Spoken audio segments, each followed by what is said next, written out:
Hey guys, tonight we're doing something different. You're not watching history, you're in it. And not just any era either. Welcome to the 13th century Mongol Empire, the largest contiguous land empire in history, and your new horrifying home? You're about to find out what it's like to live, try to live, under Genghis Khan's rule. Spoiler alert, you probably won't survive this. So before you get comfortable, take a moment to like the video and subscribe, but only if you genuinely enjoy what I do here. I don't want pity subs. Also, drop your city and the time you're watching this in the comments. It's fun knowing where in the world people are when they're dozing off to me talking about historical carnage. Now, dim the lights, maybe turn on a fan for that soft background hum, and let's ease into tonight's journey together. You wake up in the middle of a dry, rolling wasteland. It's not a dream. There's no chirping birds, no streetlights, no cell signal, just wind, dust, and an overwhelming sense of I shouldn't be here.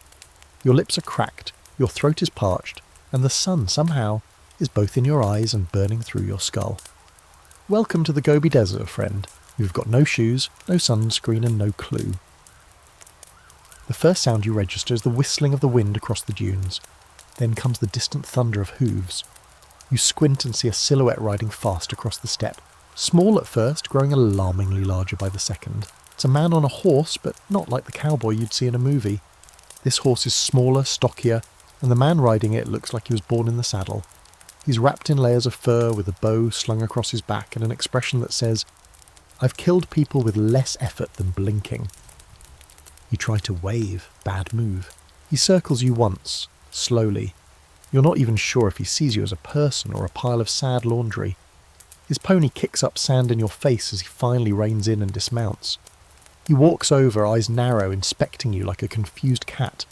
You try to say hello, maybe even ask for help, but the only thing that comes out is a hoarse wheeze that sounds like a dying goat. You're sunburned, dehydrated, and frankly kind of pathetic. This man speaks in a language you don't understand, likely Mongolian or one of the regional dialects. He pokes your arm like he's not sure you're real, then turns and whistles. Another rider appears on the horizon, then another, then 6 more. You're now surrounded by a small scouting party, all with weathered faces and sharp eyes. These aren't random guys on a trail ride. They're elite cavalry, trained since childhood to live and die on horseback. One of them tosses a goatskin water pouch at you. It lands with a wet plop in the sand. You're not sure if it's safe, but your body doesn't care. You drink. It's warm and tastes faintly of animal, like drinking liquid fur, but it saves your life, barely. The leader barks something and 2 of the riders dismount. They throw a coarse wool blanket over your shoulders and hoist you, less than gently, onto the back of a pony. You flop forward like an injured starfish. The horse doesn't even flinch. These animals are machines, trained to gallop for days and graze on the sparse grass of the steppe without needing oats or stables. You're already regretting every decision that led to this moment. The ride is brutal. There are no stirrups for you, no saddle made for tourists, just rough leather and a horse that seems to actively resent you. Every bump sends a jolt up your spine. Your thighs scream, your inner thighs scream louder. Your hands clutch the horse's mane in sheer panic while the riders chat, eat dried meat, and casually spit over their shoulders like this is a Sunday picnic. Your rescuers, or captors, let's be honest, are efficient and silent. They cover miles of terrain with terrifying speed. You're heading north toward the central Mongolian plains. The wind gets colder. The hills start to flatten out, revealing the vast steppe in its endless grassy glory. This is the Mongol Heartland. And if you're thinking, hey, this is kind of beautiful, good for you, you're still not surviving the week. Hours later, you arrive at a cluster of round white tents. Jers, the portable homes of the Mongol people. They're sturdier than you'd expect, held together with felt and wooden lattice. Smoke drifting up from the tops. A group of children runs past, dragging a goat by the horns. Women stand outside the gers, stripping meat from bones, tending fires, or churning fermented mare's milk in big wooden tubs. Everyone glances at you. No one seems thrilled to see you. You're dumped, again not gently, onto the ground. One woman throws a garment at you. It smells like a barn and feels like stiff carpet. It's a deal, a traditional Mongol robe. You try to put it on and immediately get tangled in the sleeves. She sighs audibly, walks over and ties it properly with the kind of no-nonsense attitude reserved for exhausted aunts. You're now slightly warmer and significantly more humiliated. Night falls fast. A raw wind slices through the steppe. The sky is impossibly clear, filled with stars you didn't know existed. Somewhere a wolf howls. You're shoved into a gyre, where a smoky fire warms the space and people gather silently to eat. You sit in a corner, eyes stinging from the smoke, as you're handed a bowl of soup that smells like boiled saddle and tastes worse. Still, you finish it. One of the riders pulls out a stringed instrument, likely a morancourt or horsehead fiddle, and begins to play a low vibrating tune. It's haunting and strangely beautiful. For a second you let your guard down. Maybe this won't be so bad, you think. Then someone lets out a long, suspicious fart and the entire gear erupts in laughter. It seems you're now the joke of the camp. You smile weakly. You are, after all, a soft, pasty outsider who can't ride, can't fight, and doesn't speak the language. Tomorrow things will only get harder. Historical fact. Genghis Khan's early Mongol army was built around small, hyper-mobile cavalry units that could travel up to 100 miles a day, on horseback across rough terrain. Quirky fact, Mongols sometimes peed on their swords after battle to sterilise them with ammonia. Debate. Historians still argue whether the Mongol expansion was more about ideology, the divine mission, or pure opportunistic conquest.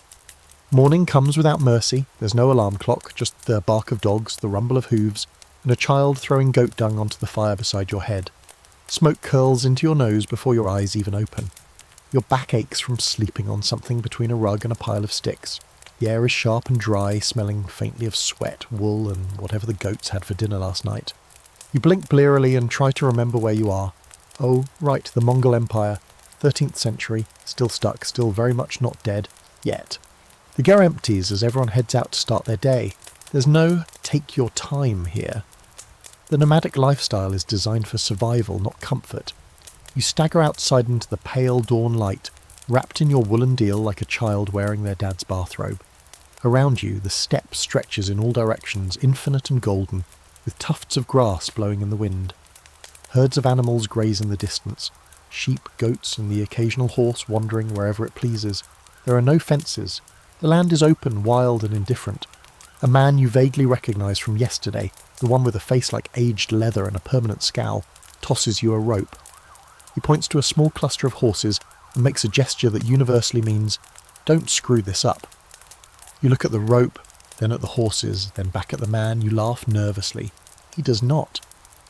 This is how you find yourself stumbling across the open field, trying to catch a Mongol pony that is absolutely not interested in becoming friends. These horses are smaller than the ones you're used to seeing in movies, but don't let their size fool you. They're tough, stubborn, and built to endure bitter winters and grueling rides. You, on the other hand, are struggling to stay upright in your robe.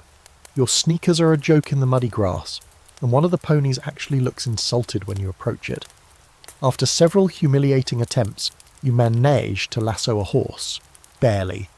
The rope slips, the horse bolts, and you end up face down in something that is definitely not mud. The riders laugh again. Mongol humour, it turns out, loves physical comedy, especially when the foreigner is the punchline. Eventually someone takes pity on you. A teenage girl, who can't be more than 12 but has the confidence of a warlord, snaps her fingers and whistles. Her horse trots up obediently and she swings onto its back like it's nothing. She rides over, clicks her tongue and grabs your rope. Within minutes the pony is calm, tied and glaring at you like it knows how little you belong here. You're guided over to a training field just beyond the camp. This isn't a let's learn together kind of situation. This is more like, you've been given a task, succeed or face public shame. Several young warriors, maybe teenagers, maybe just really tough 9-year-olds, are already practicing. They shoot arrows from horseback while galloping at full speed. They shout commands, they spin in their saddles and loose volleys with terrifying precision. You just try not to fall off. Getting onto the horse is its own tragic saga. Without stirrups designed for newbies, you fumble and flail like a drunken acrobat. When you finally get your leg over, you accidentally kick the horse in the ribs. It bolts forward, and you clutch its neck in sheer terror. You bounce, wobble and slide half off before someone gallops up beside you and yanks you upright by the collar of your deal. You do not thank them. You're too busy dry heaving. Still they keep making you try. Over and over. You ride in a shaky circle, you fall off, you get back on. Eventually, miraculously, you manage a full, wobbly lap around the camp without falling. A child claps. It's unclear if it's a compliment or sarcasm. Later that afternoon, you're handed a bow. It's shorter than a typical English longbow, made of horn, wood and sinew, with a wicked curve to it. A true composite bow. The draw strength is higher than anything you've ever tried. You pull harder. Your arms shake. The arrow dribbles out like a bored turtle.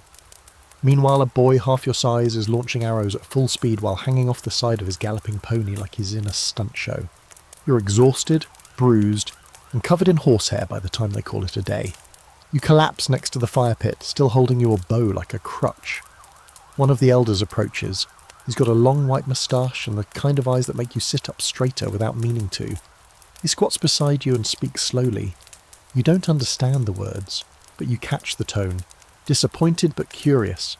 He pats your shoulder, then points at your feet. You look down. You've been wearing your shoes backward all day. Later, during the evening meal, you're handed something that looks like a dumpling but tastes like grease and regret. It's probably booze, filled with fatty mutton. You eat it anyway. At this point, your dignity has left the chat. Around you, the warriors discuss something animatedly. A few cast glances your way. One mimes falling off a horse and everyone laughs. Great. You've officially become a meme in the year 1220. A storm rolls in after dark. Wind howls across the plains, shaking the felt walls of your gear. You lie awake, muscles screaming, face sunburned, stomach gurgling from questionable meat, wondering how people actually thrived like this. Because they did. The Mongols were masters of mobility, survival, and psychological warfare. Every kid here learns to ride before they can walk. You just learned what it feels like to land face first in a goat field. Still, you made it through the day, barely. And tomorrow? Tomorrow they expect more. Historical fact. Mongol children learned to ride as early as age 3 and were trained in archery, hunting and herding before they hit puberty. Quirky fact. Mongol horses could find water under sow and survive without grain or shelter during winter. Debate. Some historians argue that the Mongols' success came from superior military strategy. Others credit their cultural adaptability and flexible leadership systems. So here's the thing, they don't really ask if you want to join the cavalry. You don't get a form, a checklist, or even a nod of warning. One minute you're fumbling with your saddle like a medieval Mr. Bean, and the next you're being shoved into a line of real, actual warriors gearing up for patrol. Your saddlebag is empty, your bow still hates you, and your horse looks deeply offended to be associated with you. But congratulations, you're apparently part of the Mongol military now. The training doesn't get easier, it just gets more aggressive. Now, instead of riding in sloppy circles near camp, you're galloping across open steppe terrain, trying to keep up with people who grew up racing marmots for fun. The Mongol riders move in tight formation, communicating with hand signals and bird-like whistles. You are, by comparison, a spooked cat duct-taped to a shopping cart. They hand you a small quiver of arrows and point to a wooden target nailed to a post about 30 yards away. The command is obvious. Hit it while riding. Easy enough if you're a supernatural horse elf. You line up, take a breath, draw back the bowstring, which still feels like trying to stretch a car tyre, and let it fly. The arrow wobbles mid-air like a confused duck, drops 10 feet early, and lands with a sad little thud. You try again, slightly closer this time. The third shot actually hits something, though it's a tree behind the target, judging by the shouting, possibly the camp's communal outhouse. One of the senior riders gallops up beside you. He's grinning and shaking his head, like he's watching a puppy trying to play chess, but instead of yelling, he shows you how it's done. He rides past the target at a full sprint, twists in his saddle, and fires 3 arrows in under 5 seconds, all of them perfect hits. He doesn't even look back, just drops the bow onto his back like it's not worth bragging about. And that's the terrifying part. This isn't a trick. This isn't a show for the newbie. This is their daily norm. By midday you've blistered the inside of your thighs and lost all feeling kneeling in your arms. Still, there's no rest. You're taught how to dismount at speed, how to fire behind you while galloping away, how to herd your horse with your knees, and, most awkwardly, how to drink fermented mare's milk while bouncing over a ravine. Spoiler alert, you fail at all of it. Eventually, a horn sounds from the edge of the camp. Everyone stops what they're doing. Riders gather in a loose huddle around a mounted man with a banner, a square cloth fluttering in the wind with symbols you can't read. He speaks in sharp, clipped Mongolian, and the tone changes. Gone are the grins. This is a mission briefing. You, of course, understand none of it. Still, when the group begins packing gear and preparing to ride out, your motion to join is not an invitation, it's a command. They throw a rough leather satchel at you. Inside is some dried meat, a water skin, and something that looks like a root but smells like it died last winter. Then you're pushed toward your horse and sent off, trailing behind a column of warriors moving in tight formation. You're now part of a recon patrol, and you have absolutely no idea what you're doing. The steppe stretches ahead endlessly, golden grass waving in the wind like a sea frozen mid-tide. You ride for hours, your legs throbbing, your hands aching from holding the reins in a death grip. The pace is relentless. No brakes, no chatting, just the thud of hooves and the occasional hawk circling overhead. You notice how in sync the Mongol riders are with their horses. They don't just ride, they flow with the animals, guiding them as naturally as breathing. Suddenly the leader raises a hand. Everyone stops. Silence. You hear only the wind and the soft rustle of leather armour. One rider gallops forward to scout over a ridge, then returns quickly, whispering something to the leader. Tension tightens in the group. You lean to the side and peer over the hill. In the distance, a caravan, not Mongol, is inching across the plain. It looks Persian or Central Asian. Wagons, a few camels, some merchants. Not a military force. Maybe traders. Maybe spies. The leader turns to the group and rattles off orders.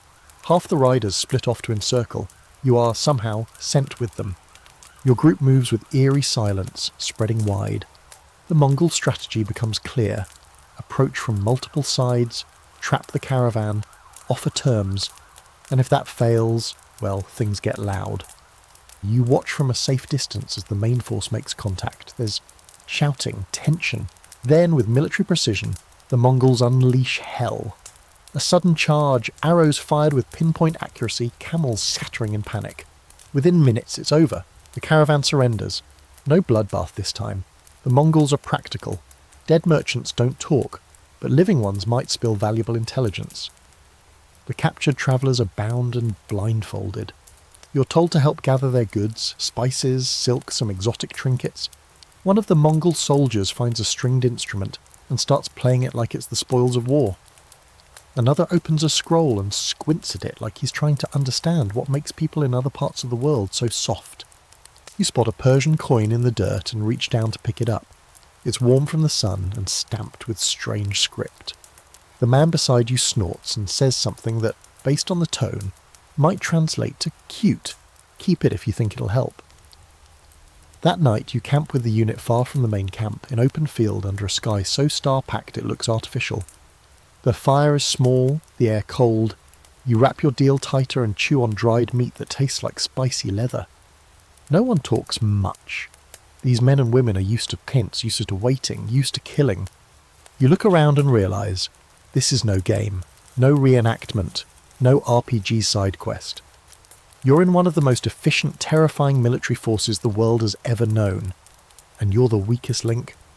You drift asleep thinking about how Genghis Khan built this, from scattered clans to an unstoppable force. The cost? Oh, just most of Asia's population. But the efficiency, her top tier, ruthless, elegant even. You don't have to like it, but it works. Historical fact.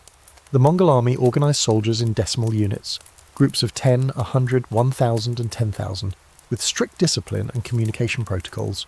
Quirky fact. Mongols carried dried horse blood cakes for emergency rations, rehydrating them in water to create instant battlefield soup. Debate. Scholars still dispute whether Genghis Khan's military success came more from his innovations or his brutal enforcement of absolute loyalty. You wake up with a hoof print on your pride. Technically it's just a dull ache across your ribs, but it feels like the entire Mongol cavalry rode over you in your sleep. Maybe they did. There's no morning coffee, no soft alarm, no quiet podcast to ease you into the day. Just the ice-crisp air of the steppe, a horse sneezing near your ear, and the distant sound of someone hurling up yesterday's mare's milk. You roll over, regret every life choice, and remember, you're living in a ger now, and ger life does not come with turn-down service. The ger, that round, felt-covered tent you've been flopping around in, was your sanctuary last night. Sort of. It kept the cold off your bones, and the fire pit in the centre kept the air just warm enough to stop your nose from freezing. But that same smoke got in your eyes, nose, and throat, and now you smell like a chimney and cough like a 19th century coal miner. Welcome to home sweet home on the Mongolian steppe. These gers are marvels of engineering, really. Lightweight, portable, and able to survive some of the most hostile climates on Earth. You watch as a woman half your size reassembles one like she's folding a beach towel, wood frame, thick felt walls, a hole in the roof for smoke. It all breaks down into a few compact bundles that can be strapped to a yak and carted off in minutes. It's brilliant and incredibly humbling. You can't even open a pop-up tent without swearing. These people move entire households across the steppe before you finish brushing your teeth. Except, surprise, there's no brushing here. Hygiene in the Mongol Empire is creative. There's no running water, no toothpaste, and definitely no hot showers. Instead, they rely on air, earth, and ritual. Washing is rare and mostly symbolic. You don't wash your hair so much as bless it. You spot a man scrubbing himself with a mixture of crushed herbs and horse urine and decide to just live with the dust caked behind your ears. Your chores for the day arrive without warning or discussion. Someone throws you a ragged wool apron and a pile of animal hides. Time to tan leather. And by tan they mean scrape, stretch and rub until your arms feel like they have been through a meat grinder. You work beside two elderly women who gossip with alarming speed, occasionally laughing and slapping you on the back like you're in on the joke. You smile politely. You're not. Later you're pulled away to help with firewood collection, except there are no forests, just shrubs, dung, and the occasional lucky windfall of dry twigs. Dried animal dung, you soon learn, is fuel gold. It burns slow and steady, smells absolutely awful, and sticks to your hands for the rest of the day. You try not to think about the source.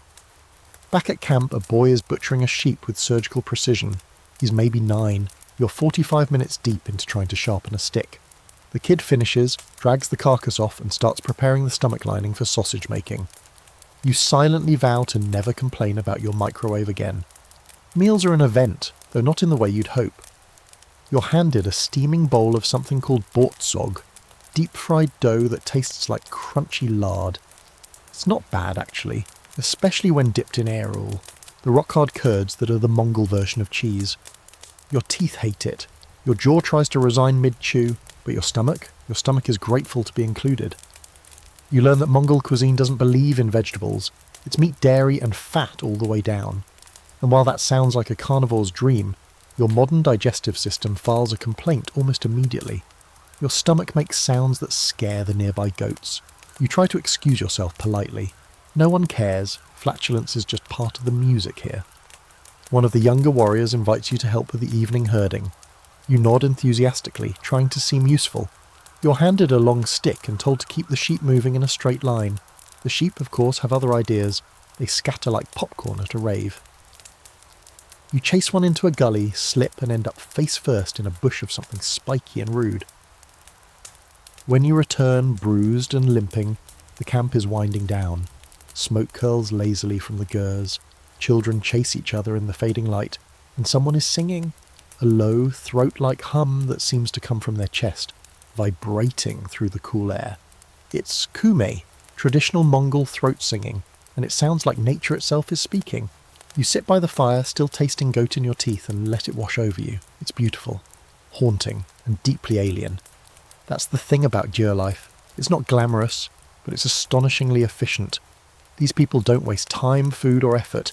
Everything has a purpose, every tool, every gesture, every bite of food. You, meanwhile, are still trying to figure out how to not trip over your own deal.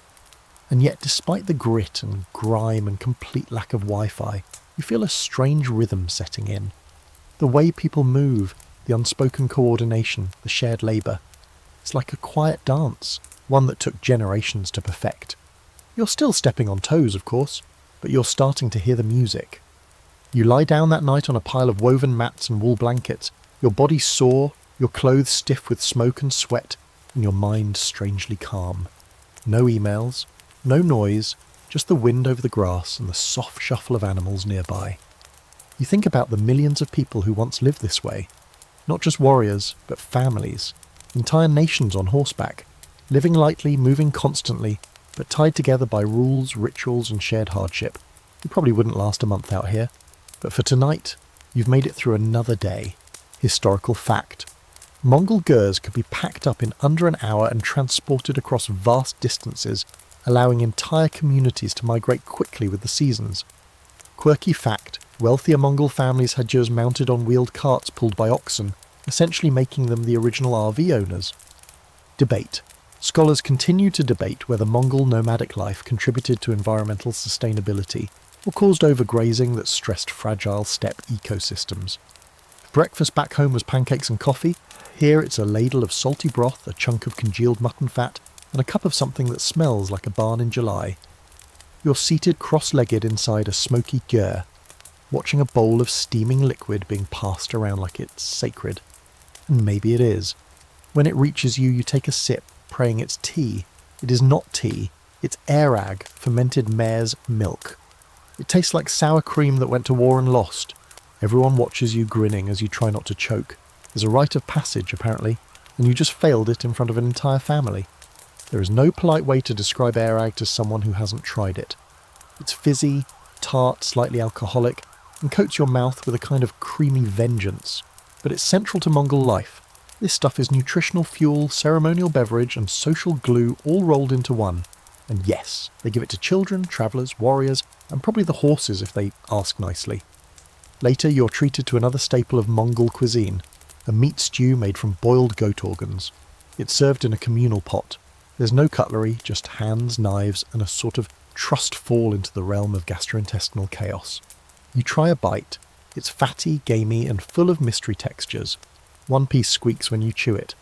Someone hands you a chunk of solid yellow fat the size of a fist. You pretend to nibble, but your stomach is already sending up warning flares. Next, they bring out blood soup. Now you've seen enough cooking shows to think, okay, protein-rich cultural delicacy, I can handle this. But nothing prepares you for the sight of someone nicking a vein from a living horse, collecting the blood into a bowl, mixing it with hot broth and herbs, and then offering it to you like it's a latte. The horse is fine, by the way. It barely flinches, like this happens all the time, because it does. You, on the other hand, are contemplating how deeply your life has gone off script. You sip. It's warm, metallic, a little spicy, and unsettlingly smooth. Somehow it's worse than the mare's milk. Yet around you people are chugging it like Gatorade. It's loaded with iron, they say, good for long rides, harsh winters, and not dying in the middle of nowhere. You force down a few gulps and pray to every digestive deity you can think of. And here's the wild part. It works. A couple hours later, your nausea fades, your limbs feel looser, and there's a weird surge of energy in your bones. Maybe it's psychosomatic. Maybe it's the adrenaline of drinking warm horse blood. Either way, you're more awake than you've been in days. As you help clean up the meal, mostly by not getting in the way, you notice the efficiency. Nothing is wasted. Bones are cleaned and boiled again. Fat is stored for later. Skin becomes clothing. Organs are used for everything from pouches to musical instruments. You realise there's a brutal, beautiful logic to it. No Uber Eats, no leftovers, just survival, sharpened over centuries. Later that day, you're invited, dragged, into a cooking session. You and a few others are led to a clearing where a goat is tied up, chewing grass and minding its own business. Then, with practiced ease, one of the elders slits its throat, drains it clean, and begins the disassembly. There's no ceremony, no drama, just skill and respect. The animal lived well, and now it feeds the clan. You help stuff the meat into a large metal container, which is placed directly onto hot stones inside a fire pit. This is budog, a traditional dish where the goat is cooked from the inside out using heated rocks and its own sealed skin. It takes hours and smells somewhere between brisket and wood smoke. When it's ready, the men slice open the stomach, steam billows out, and the meat is pulled straight from the carcass and passed around bare-handed. You're handed a sizzling piece of rib, still dripping. It's rich, salty, and honestly, kind of amazing. Like smoked lamb, but earthier, deeper. You chew slowly, soaking in the warmth and the quiet pride on everyone's faces. You're still the outsider, but at least for this meal, you're not the punchline. As the sun begins to set, someone brings out a curved wooden ladle and dips it into another leather pouch. More airag. You brace yourself, but this time you drink it like you mean it. A cheer goes up. One of the old men claps your back hard enough to dislodge a vertebra. You've earned some respect. Or maybe they're just impressed you haven't thrown up yet. After dinner, the real surprise arrives. One of the younger women, perhaps sensing your endless confusion, invites you to a quiet spot by the fire and offers to explain some of the rituals around food. She draws a small circle in the dirt and places a bit of dried meat in the centre. It's an offering, she says, for the spirits, the ancestors, the land itself. Food is not just nourishment here, it's a connection, a promise to the world around you. You realise this isn't just survival, it's spirituality, it's family, it's history boiled into bone broth and shared across centuries. Still, let's be real, your stomach is plotting revenge. You spend that night curled in your blanket, listening to the low sounds of snoring, wind whistling through the grass, and your own internal organs engaging in passive-aggressive debate. You try to think of a time in your life when food was more meaningful, or more likely to result in violent diarrhea. Tomorrow, you're told, comes something different. A hunt, real meat, fresh off the hoof. You don't ask questions, you just hope it doesn't involve raw anything. Historical fact. The Mongols relied heavily on a diet of meat and dairy, with fermented mare's milk, erag, being a staple drink that provided both hydration and mild intoxication. Quirky fact. Bloodletting from live animals was a practical way to get nutrients without killing the herd, especially vital during long military campaigns. Debate. Scholars still debate how sustainable the Mongol nomadic diet truly was, especially as the empire expanded into non-pastoral urban regions. You're just starting to think you've found your rhythm, if your rhythm involves questionable dairy and nightly gastrointestinal roulette, when the tone of the camp shifts. It starts subtly, horses tethered tighter, young men quieting their laughter, elders gathering in tight circles near the fire. You catch glimpses of weapons being inspected, arrows counted, saddles tightened. The buzz of activity carries a different edge today. There's a tension in the air that no amount of yak butter tea can soothe.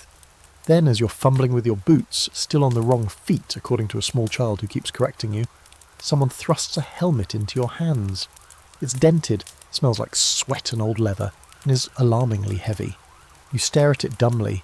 A voice behind you, gravelly and firm, barks a word you're starting to understand without translation. Orong, mount up. This is not a drill. You're being conscripted. By mid-morning, you're standing in a loose formation with dozens of other men, young, scarred, silent, each armed and armoured in their own mismatched, battle-worn style. Some wear iron helmets with fur lining, others leather lamella armour strung together with rawhide. One guy has a shoulder guard made from what looks suspiciously like part of a stove. But don't let the DIY fashion fool you. Every one of them is a professional killer on horseback. You, meanwhile, are adjusting your helmet strap and trying not to throw up from nerves and leftover blood soup. A grizzled commander rides up the line on a dark brown pony. He's compact, muscular, and absolutely terrifying. He surveys the group with small, calculating eyes, then gives a short speech. You understand only fragments, but the message is clear. Today is not a game. Today you ride to war. Apparently one of the border tribes has been causing trouble, raiding caravans, stealing livestock, maybe even aligning with the Khwarezmians. That last part makes everyone tense. You don't know who they are yet, but judging by the reaction, they're not exactly popular in the Mongol HR department. There's no ceremony, no drum roll, no waving of banners. The signal to depart is a sharp whistle, and suddenly the ground is rumbling beneath hooves. The entire group surges forward, forming columns as they pick up speed across the open steppe. You fumble with the reins and nearly drop your bow, managing to fall into line near the back. Your horse, bless it, seems determined to carry you even if you're dead weight. The Mongol army moves like water, fluid, silent, and unstoppable. Riders fan out in small squads, each keeping visual contact but never bunching together. Scouts race ahead, veering across ridges and valleys like birds skimming the land. You ride for hours with no sign of slowing. These men are trained to cover over 100 miles in a day, and they don't stop for selfies or snack breaks. Around midday, you reach a rise overlooking a small cluster of yurts in a shallow valley. Smoke curls from their chimneys. Livestock grazes nearby. Children run among the gers, unaware, or maybe just unbothered, that death is peeking over the horizon. The commander signals. You dismount, tying your horse with a quick loop of the reins, a technique they drilled into you earlier this week, which you still haven't mastered. You end up tripping over your own rope and nearly face-planting in a patch of wild onions. Smooth. A whisper moves through the troops. No shouting, no dramatic speeches, just grim, practiced movements. Archers mount first, spearmen follow. You're placed somewhere in the middle, clutching your bow with sweaty palms, and your quiver is full, your confidence is not. Then it begins. The attack is fast. Too fast. Riders sweep down both the sides of the valley, like wings folding in. Arrows rain down in coordinated volleys. You watch in shock as tents catch fire, people scatter, and chaos erupts like it was waiting just beneath the surface. Mongol tactics are designed to confuse, overwhelm, and dismantle before the enemy even knows what's happening. And you're now inside the machinery. You don't fire a single arrow. You don't have to. The skirmish is over in minutes. The defenders are either dead, captured, or fleeing into the hills. One tries to charge a Mongol rider with a spear. The rider sidesteps effortlessly and cuts him down mid-gallop, barely breaking stride. You sit there stunned, heart hammering against your ribs, watching a scene that feels more like a nightmare than history. The aftermath is grim. The Mongols are not here for diplomacy. The gears are stripped of anything valuable: food, cloth, weapons. A few prisoners are taken, mostly young men and women. The livestock is gathered, herded off in several directions. Fires are set to the structures. It's not mindless cruelty, it's strategy. The message: disobey the Khan and your name becomes smoke on the wind. You want to feel outrage, horror, but mostly you feel small, powerless, and oddly complicit. Later, as you sit by a small fire chewing a tough piece of goat, one of the warriors beside you offers a skin of airag. You take it without thinking. He clinks his own cup against yours and says a single word: Yarlig, command. It's unclear whether it's an explanation or a warning. You drink. That night, as your squad camps under the stars, no one talks about the raid. It's just another day, another hill, another order followed. You lie in your blanket staring at the sky, your body exhausted but your mind racing. You didn't choose this, you weren't trained for this, but here you are, part of a war machine that's rewriting the map of the world one village at a time. Historical fact. Genghis Khan's military recruited conquered peoples into auxiliary units, integrating them into a tiered system where Mongols held command positions. Quirky fact. Mongol warriors often carried multiple horses, switching mounts mid-ride to avoid exhausting any one animal, making their army shockingly fast. Debate. Scholars argue whether the Mongol conquests were uniquely brutal or simply more documented. Many other medieval empires committed similar atrocities but lacked the PR. Sleep barely wraps around you before it's peeled away again by a blaring horn and the unmistakable urgency of people packing up camp like it's on fire. Which, given recent Mongol tactics, you assume is a real possibility. You're groggy, sore, and still tasting yesterday's blood stew in the back of your throat.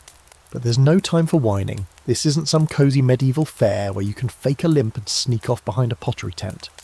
This is the Khan's army, and the Khan expects results. You throw on your smoke-saturated deal, jam your helmet on crooked, and hobble toward your horse, who greets you with a glare that somehow says, "Already? Really?"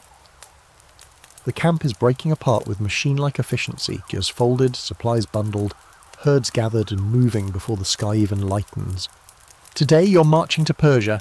That's not a poetic flourish, that's the actual plan. Genghis Khan is turning his attention west, and you, the confused and barely adequate foreigner, are about to be dragged across half of Asia as part of a campaign that'll make future historians spit out their coffee. The target? The Khwarezmian Empire, a wealthy Islamic state stretching from modern-day Iran into Central Asia. You don't know much about it, but based on Mongol reactions, you gather someone there made a very poor decision. Long story short, a Khwarezmian governor executed a group of Mongol trade envoys.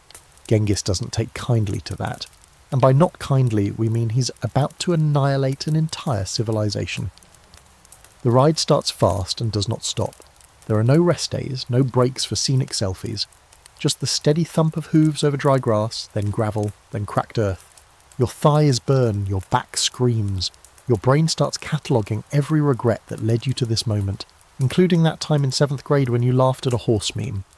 Karma, it seems, rides fast. The army is divided into units, each with its own command structure. You've been lumped into a Tumen, a division of 10,000 men, though it feels more like an organised swarm. Scouts fan out in all directions, relaying messages via horse relay stations set up days in advance, part of the Mongol military genius. You're stunned by the coordination. These aren't savage raiders. They're logistics nerds with war horses.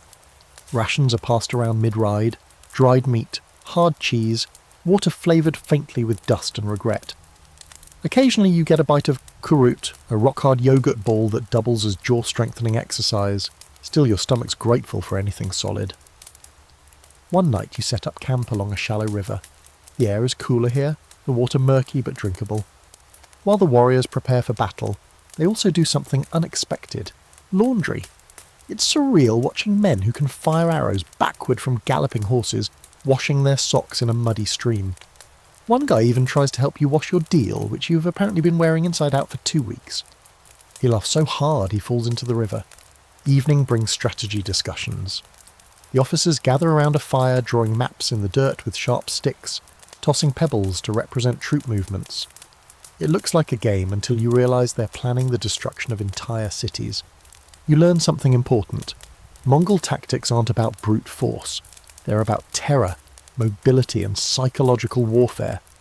They don't just beat you. They convince your neighbours to surrender before they even arrive. One rider explains, very slowly and with elaborate hand gestures, that they sometimes pretend to retreat just to lure enemies into a trap. It's genius. It's evil. It's working. The closer you get to Persian territory, the darker the mood becomes. The scouts report fortified cities, long walls and large garrisons. No one seems worried. In fact, the Mongols seem energized by the idea of crushing people who think their big stone walls will save them. One man spits into the dirt and says something that roughly translates to, "Walls just make it easier to know where they're hiding." And that's where you get your next brutal reality check. You're no longer just riding with an army, you're part of a siege corps. When the Mongols approach a city, they don't just surround it and wait for someone to surrender. No, they innovate. They adapt. And now, they want you to help build siege equipment. You, a person who can barely assemble IKEA furniture with printed instructions, are handed tools, planks, and a vague nod toward a growing pile of lumber. The engineers, Chinese captives turned elite tacticians, supervise the construction of catapults, siege towers, and something called a trebuchet that looks like it was designed by someone who hated buildings personally. You try to help and nearly crush your own foot with a counterweight. The army starts rehearsing, timing formations, testing ladders, practicing fire arrow volleys, all while the city in the distance braces behind its stone walls, unaware that everything they believe about safety is about to be rewritten. A Mongol warrior explains to you slowly and with obvious patience that this siege won't be about brute strength. It'll be shock and awe. First, they'll terrify the population with noise and flaming projectiles, then they'll offer terms. If refused, no survivors. Period. It's not just punishment, it's messaging. Every conquered town becomes a cautionary tale for the next 10. One night, around the fire, someone shares an old battlefield trick. The Mongols used to light bundles of reeds and tie them to animals, goats, oxen, even birds, then drive them into enemy camps at night. Chaos would ensue, soldiers would flee, fires would spread. It sounds like something out of a fever dream. But the guy telling you the story holds up a half-burnt goat horn and smiles. It happened. You ask carefully, what happens if the city surrenders without a fight? The answer is almost worse. If they submit, pay tribute and open the gates, they're spared. But if they hesitate, if they resist for even a day, the Mongols see that as betrayal, and betrayal demands example.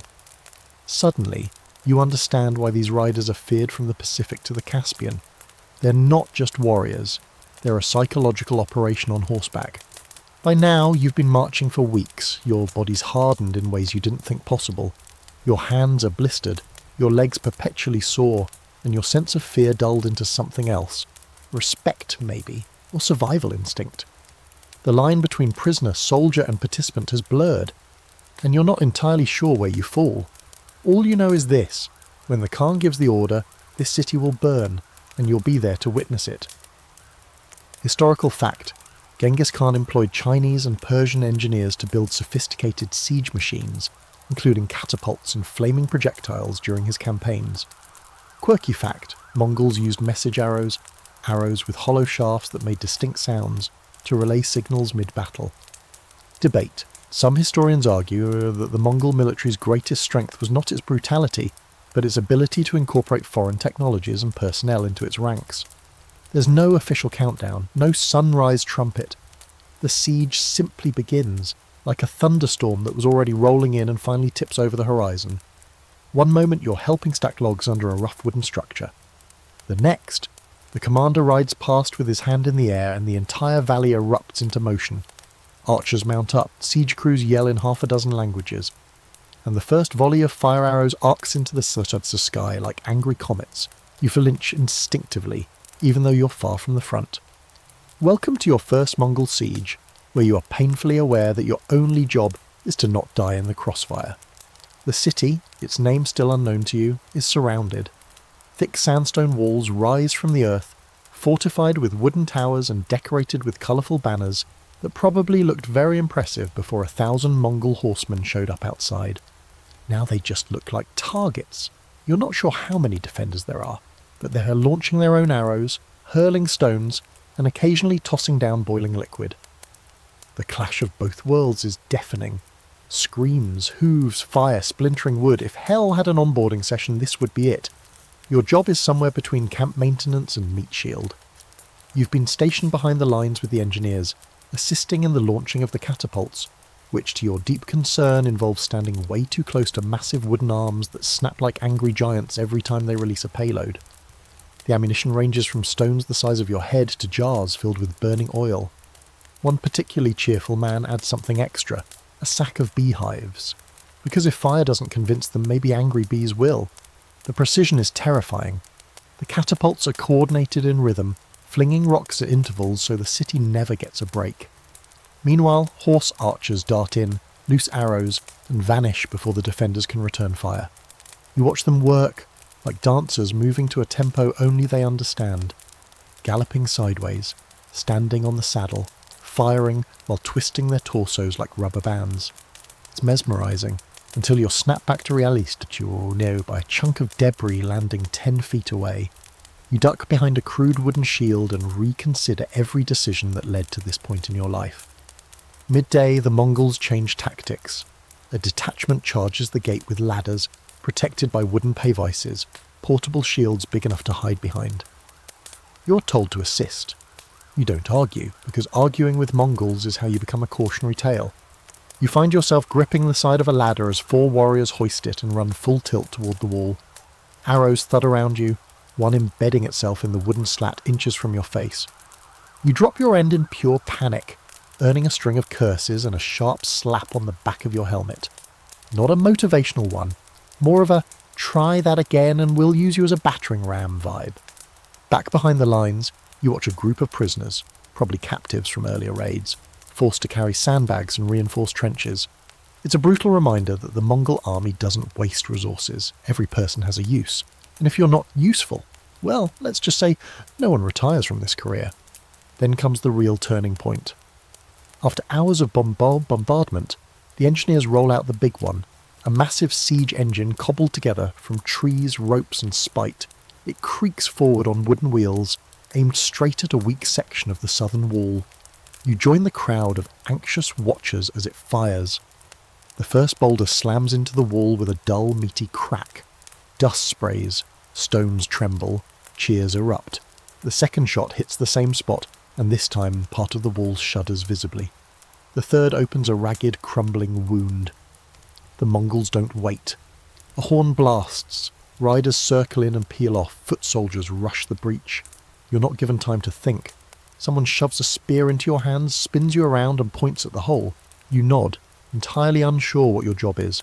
Hold the spear, carry it as a fashion statement. You run, mostly because standing still feels worse. Bodies surge forward, dust chokes the air. You're halfway through the broken wall when you slip on something wet. Don't look, and nearly lose your footing. Around you, Mongol warriors fight with terrifying efficiency. They don't brawl, they eliminate. One man ducks a spear, gut punches his attacker, and ends him in a single upward slice. It's not cinematic, it's methodical. You try to stay behind someone larger than you. Inside the city, it's chaos. Civilians flee, guards scream orders, fires crackle from rooftops. You stumble through alleys, unsure if you're advancing or just lost. You duck into a doorway and come face to face with a young soldier, Persian, terrified, bleeding. He hesitates. You hesitate. He bolts. You don't chase. You can't. You're too shaken to move. Eventually the horn sounds again, a long, steady note. The fighting fades. The city has fallen. You regroup outside the walls, collapsing near the catapults. Your lungs burn, your hands are shaking. You're not sure if you even swung your weapon. Around you the mood is strangely calm. Mongol soldiers tend their wounds. Horses are fed. Campfires light. Just another Tuesday. Then come the executions. You watch, heart sinking, as the commanders decide who lives and who doesn't. Skilled artisans, kept. Engineers, spared. Soldiers, officials, resistors, lined up. There's no ceremony, no last words, just swift impersonal finality. You turn away after the first few. You're not built for this. That night you eat with a small group near the breach in the wall. The firelight flickers off the stone, now blackened and broken. Someone passes around Airag. Someone else sings a low tune. You try not to throw up. The man across the fire nods at you. He holds up his cup. Turo, he says. Brotherhood. You nod back, numb. You've survived your first siege. You've seen what this army does to cities, and you've realised something. You're not just here for the ride anymore. You're part of it, like it or not. Historical fact, Mongol siege warfare was devastatingly effective, often combining local engineering talent with relentless psychological pressure and organised brutality. Quirky fact, some Mongol units use shields made from dried animal hides that could withstand arrows and low-level fire. Debate. Historians debate whether Genghis Khan's tactics relied more on fear-based mass killings or calculated deterrence to encourage surrender without bloodshed. You think foolishly that after the siege there might be a break, a day to recover, to sleep without the scent of ash in your nostrils or the sound of human panic still echoing in your ears. But no, this is the Mongol Empire. Recovery is a myth. Reflection is for poets. You're barely done rinsing blood off your boots, don't ask whose, when the next directive arrives. Assemble at dawn. Genghis Khan is coming. Yes, that Genghis Khan. The man, the myth, the centuries-long nightmare of Eurasia. He's been riding westward, trailing conquest like a comet made of iron and rage. And now he's passing through this territory to meet with his commanders. Which means you, lowly background character that you are, will be standing in the dust, pretending you know what to do with your hands when the most feared man in the known world rides past. The entire camp transforms overnight. Weapons polished, horses groomed until their coats gleam like polished wood. Banners are raised. Lines are drawn in the dirt. You're ordered to stand with your unit in a formation that looks sharp from a distance, but up close is mostly just confused men sweating through their armour. You've tied your helmet strap too tight again. Your face is already turning red. Then the horn sounds, low and long, and the world changes. A line of riders crests the hill. You don't know which one is Genghis at first. They all look cut from the same brutal cloth, fur-lined armour, curved sabres, long bows strapped to their backs. But as they ride closer, one figure begins to stand out, not through gold or pomp, but through stillness. Everyone around him shifts, moves, adjusts. He doesn't. He rides with absolute ease, back straight, gaze forward. When he dismounts, it's like watching a tree uproot itself, slow, controlled and inevitable. Genghis Khan is shorter than you imagined, broad-shouldered and compact, with a face carved by weather and war.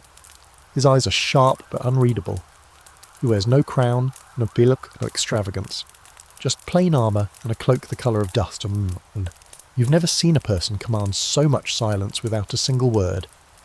He walks the line, examining each unit, not with the curiosity, but like a man inspecting tools before a job. You freeze as he passes by, your mouth suddenly dry, your legs threatening betrayal. His eyes land on you for a heartbeat longer than comfortable. He doesn't speak, just moves on. You exhale only when he's a dozen paces away. It feels like coming up from underwater. Later, after the inspection, there's a gathering.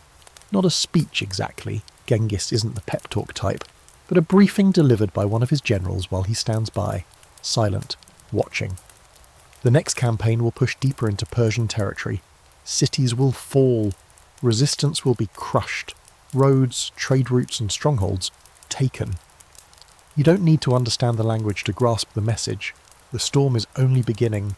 You hear tales whispered among the soldiers, how Genghis once killed his half-brother over food as a child, how he unified the warring Mongol clans not by diplomacy, but by eliminating rivals and absorbing their armies. How he codified a law called the Yasa, a brutal but effective code that punished betrayal, theft, and cowardice with death. His life is legend, and every version ends with him on top. But here's the weirdest thing: despite the terror, people love him. His soldiers speak of him with reverence, like a father who is both feared and adored. He doesn't just lead them into battle, he rewards loyalty with land, with wives, with power. He listens, delegates, punishes fairly. You hear about how he promoted based on skill, not bloodline. How he appointed a Chinese siege expert to high rank simply because the guy was good at breaking walls. Meritocracy by way of total annihilation. You watch him later, standing at the edge of camp with a small circle of advisors. He's listening, not talking, letting others speak.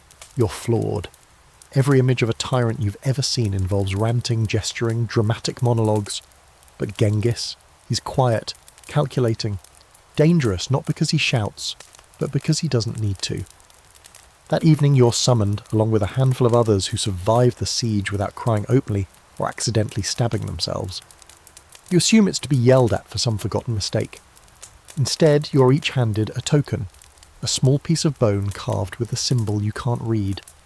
It's a gereg, a sort of Mongol passport, a sign that you've been noted, not quite rewarded, but no longer invisible. You pocket it with trembling hands. Afterward, there's a feast. Not in Genghis's presence, he's not about to share a bench with you, but across the camp, fires roar, meat roasts, and cups of arag spill freely. You sit among warriors who once mocked you but now nod when you speak. One even hands you the last piece of roasted lamb without complaint. That's either a show of respect, or he saw you puke blood soup last week and doesn't want to repeat. A man beside you offers a toast, lifting his cup and shouting a phrase that gets echoed by dozens. Mongol and Esten, Mongol unity. You raise your cup too, caught in the moment. For a few seconds, the fear, the confusion, the moral weight of your accidental war tour melts away in the warmth of firelight and fermented milk. Later that night, as you lie staring up at a sky littered with stars, more stars than you knew existed, you feel something strange. Not peace, not safety, but gravity. You've brushed shoulders with the force that's reshaping the world, with a man whose name will thunder across history for centuries, and somehow you're still breathing. Historical fact: Genghis Khan appointed leaders based on merit rather than nobility, creating a surprisingly mobile social structure within his military hierarchy. Quirky fact: the gerege was a physical object issued by Mongol authorities to guarantee safe passage and priority access across the empire, kind of like an ancient VIP badge. Debate. Scholars debate whether Genghis Khan's leadership style was enlightened for his time, or just ruthlessly pragmatic, a fine line between visionary and opportunist. At this point, your body has stopped trying to complain. It knows better. Every muscle aches. Your hands are permanently blistered. You've got saddle sores in places you didn't know had nerve endings. But the moment you see the scouts returning to camp with that wild glint in their eyes, your pulse spikes again. It's not over. Not even close. You're heading south now, toward the edges of Persia's heartland, richer cities, tighter fortifications and more organised armies. The pace picks up, orders come in sharper bursts, horses are rotated with clockwork efficiency. Every few days you switch to a fresh mount, a privilege reserved for warriors, but now even you, the honorary disaster mascot, are looped into the logistics. It's one of those moments where you realise just how insanely efficient this army is. These people aren't just a horde, they're UPS with arrows and zero customer service. You ride alongside your new unit, 10 men, one surly commander, and a teenage archer who never stops humming. Everyone's tense. Rumours spread like wildfire. The next city is heavily fortified, garrisoned by elite soldiers, protected by high stone walls and surrounded by 2 rivers. A nightmare for most invading forces, but for the Mongols, that just makes it interesting. When the city finally comes into view, it looks like something out of a fable. Tall spires, glinting domes, dense, sun-baked walls lined with archers in gleaming armour. The gates are closed, naturally. Smoke curls from the chimneys inside as if the citizens are still pretending this is going to be a normal week. You feel a strange pang, sympathy maybe. or the uneasy guilt of someone watching an avalanche from the inside. The army halts outside bow range. Tents go up, campfires crackle, and that's when you learn something chilling. This time you're not going to break the walls, you're going to wait. The Mongols understood something most enemies didn't. Patience is a weapon. They're not just warriors, they're masters of psychological warfare. And now they're about to use siegecraft in the most horrifying way possible: starvation. The city tries to act tough. Archers patrol the walls. A few bold riders even taunt the Mongol scouts. But as the days stretch into weeks, the mood shifts. Supplies inside dwindle. The citizens start rationing food. Then they start eating things that aren't food. You hear whispers from defectors, dogs, rats, grass, and eventually the unthinkable. You want to believe it's exaggeration. It's not. During the wait, your unit is given other tasks: intercepting messages, cutting off escape routes, and occasionally raiding nearby farms for supplies. It's ugly work. You find yourself chasing down villagers who don't fight back, just run. When you corner one, a boy, maybe 15, he throws a handful of dust at you and collapses. You let him go. One of your squad mates glares at you but says nothing. Later, he gives you a smaller portion at dinner. That's your punishment. Back at camp, the mood is strange. No celebration, no marching songs. Just routine. Eat, drill, patrol, eat again. You'd think boredom would set in, but it doesn't. Not here. The soldiers practice archery until their fingers bleed. They train their horses to jump over trenches and rear on command. They talk strategy, old battles, legends of the steppes. You mostly listen, nod when appropriate, and try not to get roped into wrestling matches. Because yes, that's a thing here. Mongols love wrestling. They're terrifyingly good at it. You're pretty sure one guy could crush you with his elbows alone. One night, a shaman visits the camp. His arrival is announced by a line of horses with feathers braided into their manes and a long chant that vibrates through your bones. The shaman is old, bent-backed, and wearing robes covered in symbols you don't understand. He circles the camp slowly, throwing herbs into the fire and muttering incantations. You ask what he's doing. A nearby archer shrugs. He speaks to the spirits, he says. Tells us if the gods approve. You're not sure if the gods approve of anything happening out here, but no one argues with the shaman. Not even the commanders. He visits each tent, offering a blessing or a warning, you can't tell which. When he reaches you, he pauses, squints, like he's trying to remember your face from some past life, and says something in a voice that rattles like dry leaves. You have one foot in this world and one in another. Great, that's reassuring. By the third week of siege, the city begins to rot from the inside out. Refugees start slipping through the gates at night. Emaciated, coughing, desperate. Some are captured, some are executed. A few are let go deliberately. The Mongols want survivors to spread word of what happens when you resist.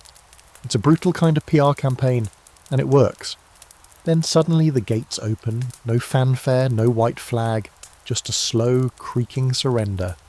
A delegation steps forward, dressed in once luxurious robes now caked in dust and sweat. They kneel. One of them collapses. The commander receives them without emotion. He hears their plea, and then he turns to his lieutenants and speaks the sentence you've learned to dread. Too late. The army floods into the city. There's no battle, no resistance, just systematic collapse. Buildings are looted, guards are executed. The people, what's left of them, are divided. Skilled workers spared, everyone else not so lucky. You wander through the ruins, numb. The market is full of empty stalls and trampled fruit. A mosque burns slowly in the distance. You step over the body of a child holding a dried fig in her tiny hand. It's the first time you truly feel the weight of this empire pressing on your chest. Not as history, not as drama, but as reality. This is how the Mongol Empire expands, by making examples. That night your unit celebrates quietly. Roasted lamb, a few cups of airag. A soldier tells a joke about a goat and a Chinese merchant. You don't laugh, you just stare into the fire and try not to feel anything, because if you feel too much, it'll break you. And out here, broken things don't last long. Historical fact. The Mongols often used prolonged sieges and psychological warfare, including starvation and misinformation, to weaken cities before attacking. Quirky fact. Mongol shamans acted as advisors to commanders and even influenced battlefield decisions based on omens and dreams. Debate. Scholars still argue how many Mongol massacres were strategic versus reactionary. Were they brutal by necessity or by doctrine? You're not even fully awake when the smell hits you. It's thick, metallic, and clings to your throat like smoke. You know it before your eyes even open. Death. Again. You pull your deal tighter, step outside the tent, and see the blood running in slow, lazy rivulets through the dust. You hoped, foolishly, that after the last city's collapse there'd be a lull. But this isn't a vacation. This is conquest. And today, you're witnessing one of the darkest chapters in Mongol history. The sack of Nishapur. The camp is already alive with motion. Horses being saddled, arrows counted and bundled. You ask someone what's happening. A younger warrior, eyes hard and jaw clenched, spits into the dirt and mutters, "Vengeance." Then he rides off. That one word tells you everything. This isn't just another battle. This is personal. You catch whispers as you're pulled into formation. A Mongol commander, Tolui's son-in-law, or maybe Genghis's nephew, depending on which version people believe, was killed in Nishapur. Some say it was a trap. Others say the locals dragged his body through the streets. Either way, the Khan's blood was spilled, and that means this city has signed its own death warrant. The ride is short. Too short. You crest a ridge and see Nishapur laid out beneath you. Sunlit walls, bustling markets, beautiful domes painted with the turquoise and gold. It almost looks peaceful. You want it to stay that way, but the horn sounds and the illusion shatters. The Mongols don't wait for negotiations this time. They ride in fast like a black wave breaking over sand. Arrows fill the sky. Siege engines start flinging boulders before the gates even fully shut. You're in the second wave and your orders are clear. Follow the unit in, leave no one behind. You expect resistance, instead you find terror. The city falls faster than it should. Too much panic, not enough planning. The citizens try to barricade streets, but the Mongols push through them like wind through paper. Archers on rooftops are cut down. Defenders try to rally around a mosque, but a fire arrow turns it into an oven. Within hours, Nishapur is choking on its own smoke. And that's when things turn from warfare to something else entirely. You're told to assist in clearing. You don't ask what that means. You follow your unit through alleyways and courtyards, past shuttered homes and temples. You enter buildings that smell of spices and oil and leave them smelling like blood. It stops being real after the first few. Your brain switches off. It has to, but at one point you open a door and find a family, father, mother, two small children huddled in the corner of a room. They don't scream, they don't plead, they just look at you. And something in your body rebels. You lower your weapon. You don't say a word, you back out slowly, heart pounding, and lie to your squad leader later about what you found. He doesn't push. Maybe he knows. Maybe he has done the same. By midday, the killing has gone from coordinated to chaotic. Fire spreads uncontrolled. Looters, both Mongol and opportunistic locals, swarm through the ruins. Someone tosses gold coins into the street just to watch others scramble for them. You walk through it all like a ghost. Later, the commander announces that prisoners are being taken. Not for ransom, but for punishment. Executions will begin at dawn. You want to leave. You want to ride west and never look back. But you're stuck. You're part of this now. You overhear one of the officers bragging that the death toll will be over 100,000. You don't know if that number is real. You pray it isn't. But then he laughs, and you realise it doesn't matter. The number is part of the message. Resistance equals extinction. The next morning you stand at the edge of a field as rows upon rows of prisoners are lined up. You don't move. You don't speak. You just watch, because pretending to care now would only make it worse. The executions are done quickly, methodically, like a grim harvest. You don't see Genghis Khan, but his presence looms over everything. This is vengeance delivered without hesitation, without mercy. A few captives try to flee. They're run down within seconds. One man leaps into a dry well and breaks his legs on impact. Another pretends to be dead until someone notices he's still breathing and ends it. You feel sick but not surprised. That's the worst part. Nothing surprises you anymore. Afterward, the field is eerily quiet. Smoke drifts overhead. Crows circle. The Mongols move on like they always do. Packing up, gathering horses, rolling out. No memorials, no guilt, just momentum. That night you sit near a dying fire, chewing on stale meat and pretending it has flavour. A warrior next to you offers his flask. You take a swig. He looks at the stars and says, "Tomorrow we ride." Just like that. No mention of today, no reflection, just the next destination. You try to sleep, but your dreams are crowded. Faces, smoke, that child with the fig still clutched in her hand. You wake in a sweat, unsure if you're more afraid of dying or surviving. Historical fact. The sack of Nishapur in 1221 was reportedly one of the bloodiest Mongol massacres, allegedly killing hundreds of thousands in revenge for a nobleman's death. Quirky fact. Mongol soldiers sometimes used enemy skulls to build pyramids outside conquered cities. A grotesque but effective warning system. Debate. The actual death toll at Nishapur remains controversial. Some scholars view the numbers as inflated. Others argue it was deliberate psychological warfare by design. You wake up thinking maybe, just maybe, the worst is behind you. That after Nishapur there's nowhere lower to fall. But this is the Mongol Empire, and worse is a sliding scale with no bottom. You're still sore, mentally scorched and barely functioning when the commander calls you over. He points to a woman, maybe in her early 20s, sharp-eyed and very obviously not thrilled to see you, and then makes a gesture that needs no translation. You're getting married. That's right. Welcome to Mongol Tinder. It's less about swiping and more about surviving. You try to object, to clarify that this is all a misunderstanding, and you're not emotionally prepared for a lifelong commitment after watching a city get flattened. But your protest is ignored. The wedding is already underway. It's happening whether you want it or not. You're shoved into a freshly washed deal, washed, in this case, meaning it only smells slightly like wet goat, and led to a ceremonial circle. Your bride-to-be, who clearly drew the short straw in this cosmic matchmaking system, stands across from you with a look that says, "Don't talk, don't blink, don't exist."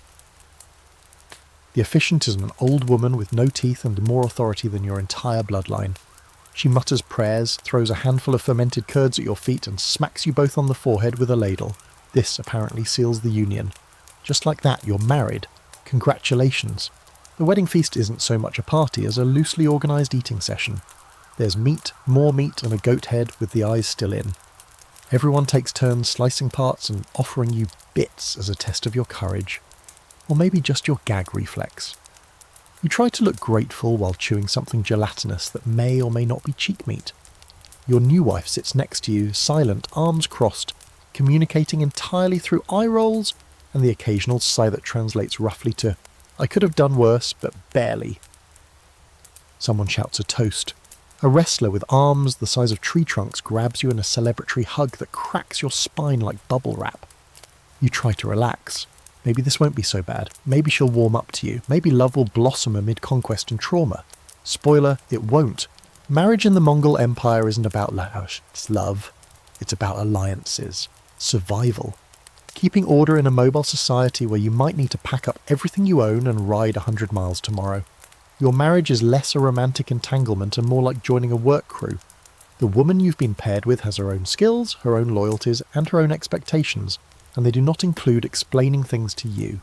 The next day you're expected to move into her family's ger, which includes her mother, disapproving, 2 younger siblings, endlessly curious, and a grandmother who smells like sour milk and keeps trying to touch your face. You're given a corner of the tent and one thin blanket. She takes the other one. You lie there in silence, staring at the smoke hole in the roof, wondering what the modern equivalent of this would be. Probably a group text that ends in a forced group vacation. Over the following days, you do your best to adjust. She teaches you how to milk goats, poorly. You fumble. The goats hate you. She sighs. You try to help with food prep, nearly burning down the gear. She takes over. At one point, you offer her a carved bone trinket you found.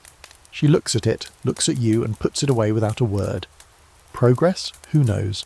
Then just when things are starting to feel normal, the politics creep in. You're pulled aside by her uncle, a wiry man with sun-browned skin, and the expression of someone who's had enough of everyone's nonsense. He grills you with questions you don't understand, then waves dismissively and says something sharp. Your wife translates later, casually. He says if you're useless, he'll trade you for a better cook. You start taking your chores more seriously. Mongol marriages, you learn, are fluid. Divorce is common. Women hold real power within the household, They manage livestock, control wealth, and are often the true decision makers behind the scenes. If she wants to ditch you, she doesn't need a court, just consensus. If you want to leave, good luck explaining that to her grandmother, who's taken to staring at you like a buzzard watching a limping rabbit.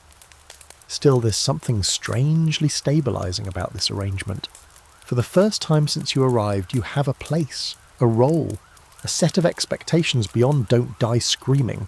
It's uncomfortable, yes, but also oddly grounding. You chop wood, you help tend the animals, you fix a broken saddle strap and earn a rare nod of approval from your wife. Later that day, she gives you a cup of sute tsai, salty milk tea. She doesn't speak, but sits beside you as you drink it. That's Mongol intimacy right there, but it's not all smoke and dairy. Trouble brews fast in a camp full of strong personalities and unclear pecking orders. You find yourself at odds with a neighbour, a heavy-set man named Borog, who insists that your horse ate his share of oats. You try to explain that your horse would rather eat its own saddle than share a meal with anyone. He doesn't care, he challenges you to a wrestling match. It's not optional, so there you are, shirtless in the centre of a circle surrounded by clapping, jeering warriors, preparing to wrestle a man who looks like he was carved from a yak. The referee, a tiny old woman again, because of course, shouts something and Borog lunges. You last 8 seconds. You wake up on your back covered in dust with a sore rib and the faint sound of applause. Your wife is standing over you. She doesn't smile, but she offers a hand and helps you up. That's basically a vow renewal around here. Afterward, you sit by the fire, ribs bruised, ego shattered, and sip your salted tea while trying not to breathe too deeply. Someone passes around a pipe. You decline. You've had enough new experiences for 1 week. You never expected to end up married in the Mongol Empire. You especially didn't expect to feel a weird kind of peace about it. But here you are, married, slightly concussed, and not entirely hated. That's a win. Historical fact. Mongol women held significant influence, particularly within households. Some even ruled as regents during the empire's later years. Quirky fact. Weddings were sealed with symbolic gestures, like sharing fermented mare's milk or being smacked on the head with a ladle. Seriously, debate. Some scholars argue Mongol society was unusually progressive regarding gender roles. Others say this only applied within the elite or pastoral communities. It starts with a breeze, just a light, biting gust that snakes through the cracks in your gear and makes the smoke from the fire huddle low against the ceiling. You tighten your deal, thinking it's just another windy day on the steppe. But by morning the wind turns cruel. The grass crunches underfoot, your breath fogs the air, and a thin layer of frost coats everything. Winter in the Altai has arrived, and it does not care that you're extremely unprepared for it. No one announces the change in season, it simply happens. The animals are brought in closer. Yaks are tethered against the windbreaks. Horses grow fluffier almost overnight, their coats thickening like shaggy armour. People begin walking faster, shoulders hunched, eyes squinting against the cold. You, on the other hand, are still trying to figure out how to pee outside without freezing parts of your anatomy that you'd rather keep functional. Your wife, still mostly silent, mostly unimpressed, starts dressing like a fur-draped survival wizard. Layers of wool and hide wrap her from head to toe. She tosses you an extra coat made of sheepskin that smells like every bad decision you've ever made. You put it on and immediately understand why Mongols prefer function over fashion. Warm beats pretty every time. The gear transforms. What was once an airy, breathable summer home is now an insulated survival pod. Thick felt walls are double wrapped.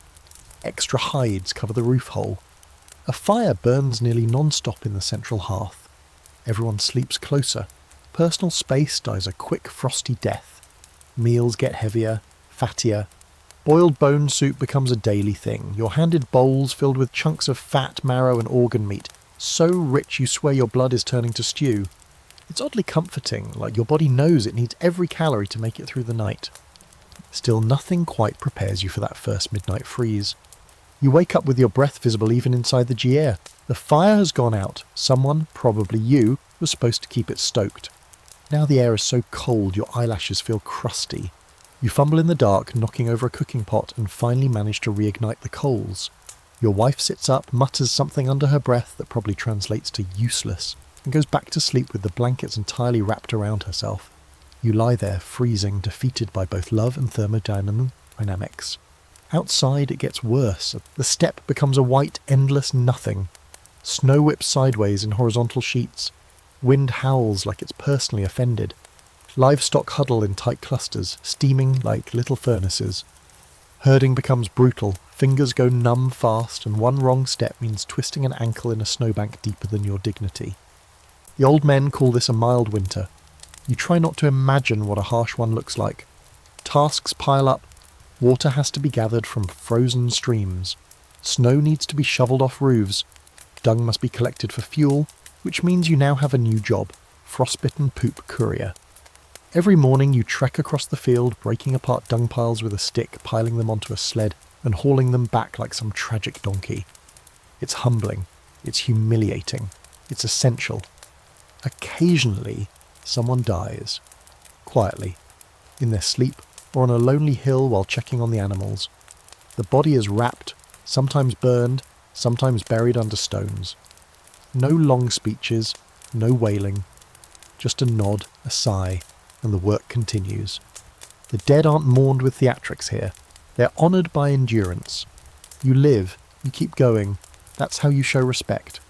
And yet, despite the cold, the pain, and the constant threat of frostbite, something strange begins to settle in you, resilience. A kind of mental shift. Your body starts to accept the misery as background noise. Your hands learn to move faster, even when numb. You stop caring if you look ridiculous in your fur hat that smells like a badger. You adapt. One morning you wake before dawn and head out alone. The sky is still a deep blue black, the stars beginning to fade. Snow crunches beneath your boots. Your breath curls upward in soft clouds, and in the distance you see it, a herd of horses moving slowly across the horizon, their bodies steam-lit in the pale twilight. It's quiet, peaceful. You stand there, half frozen, fully in awe. Back at the jeer, your wife hands you tea without saying anything. She notices your red ears, tosses you a second fur hood, then walks out to check the goats. That might be the warmest moment of your entire marriage. Then, as if winter wasn't already playing dirty, a blizzard hits. It doesn't arrive with warning, just a sudden shift in the air, a drop in pressure, and then white out. Visibility goes to zero. Snow falls so fast it erases the camp's tracks within minutes. People tie ropes between gears just to avoid getting lost 10 feet from home. The wind screams all night. Something howls in the dark. Maybe wolves. Maybe your imagination. Either way, no one sleeps. The next day, one of the herders doesn't return. A search party is formed. You volunteer, mostly to avoid sitting inside, listening to your mother-in-law chew boiled fat. The wind is still slicing sideways. You trudge through knee-deep drifts, calling out into nothing. Eventually, you find him. Barely alive, half buried, clutching a lamb he refused to abandon. He's missing 2 fingers from frostbite. The lamb is alive, though. That earns him hero status. He's carried back like a wounded general. That night, everyone sits closer than usual. Even your wife leans against your side. Someone plays a morin cour, and the low hum of the strings blends with the wind outside.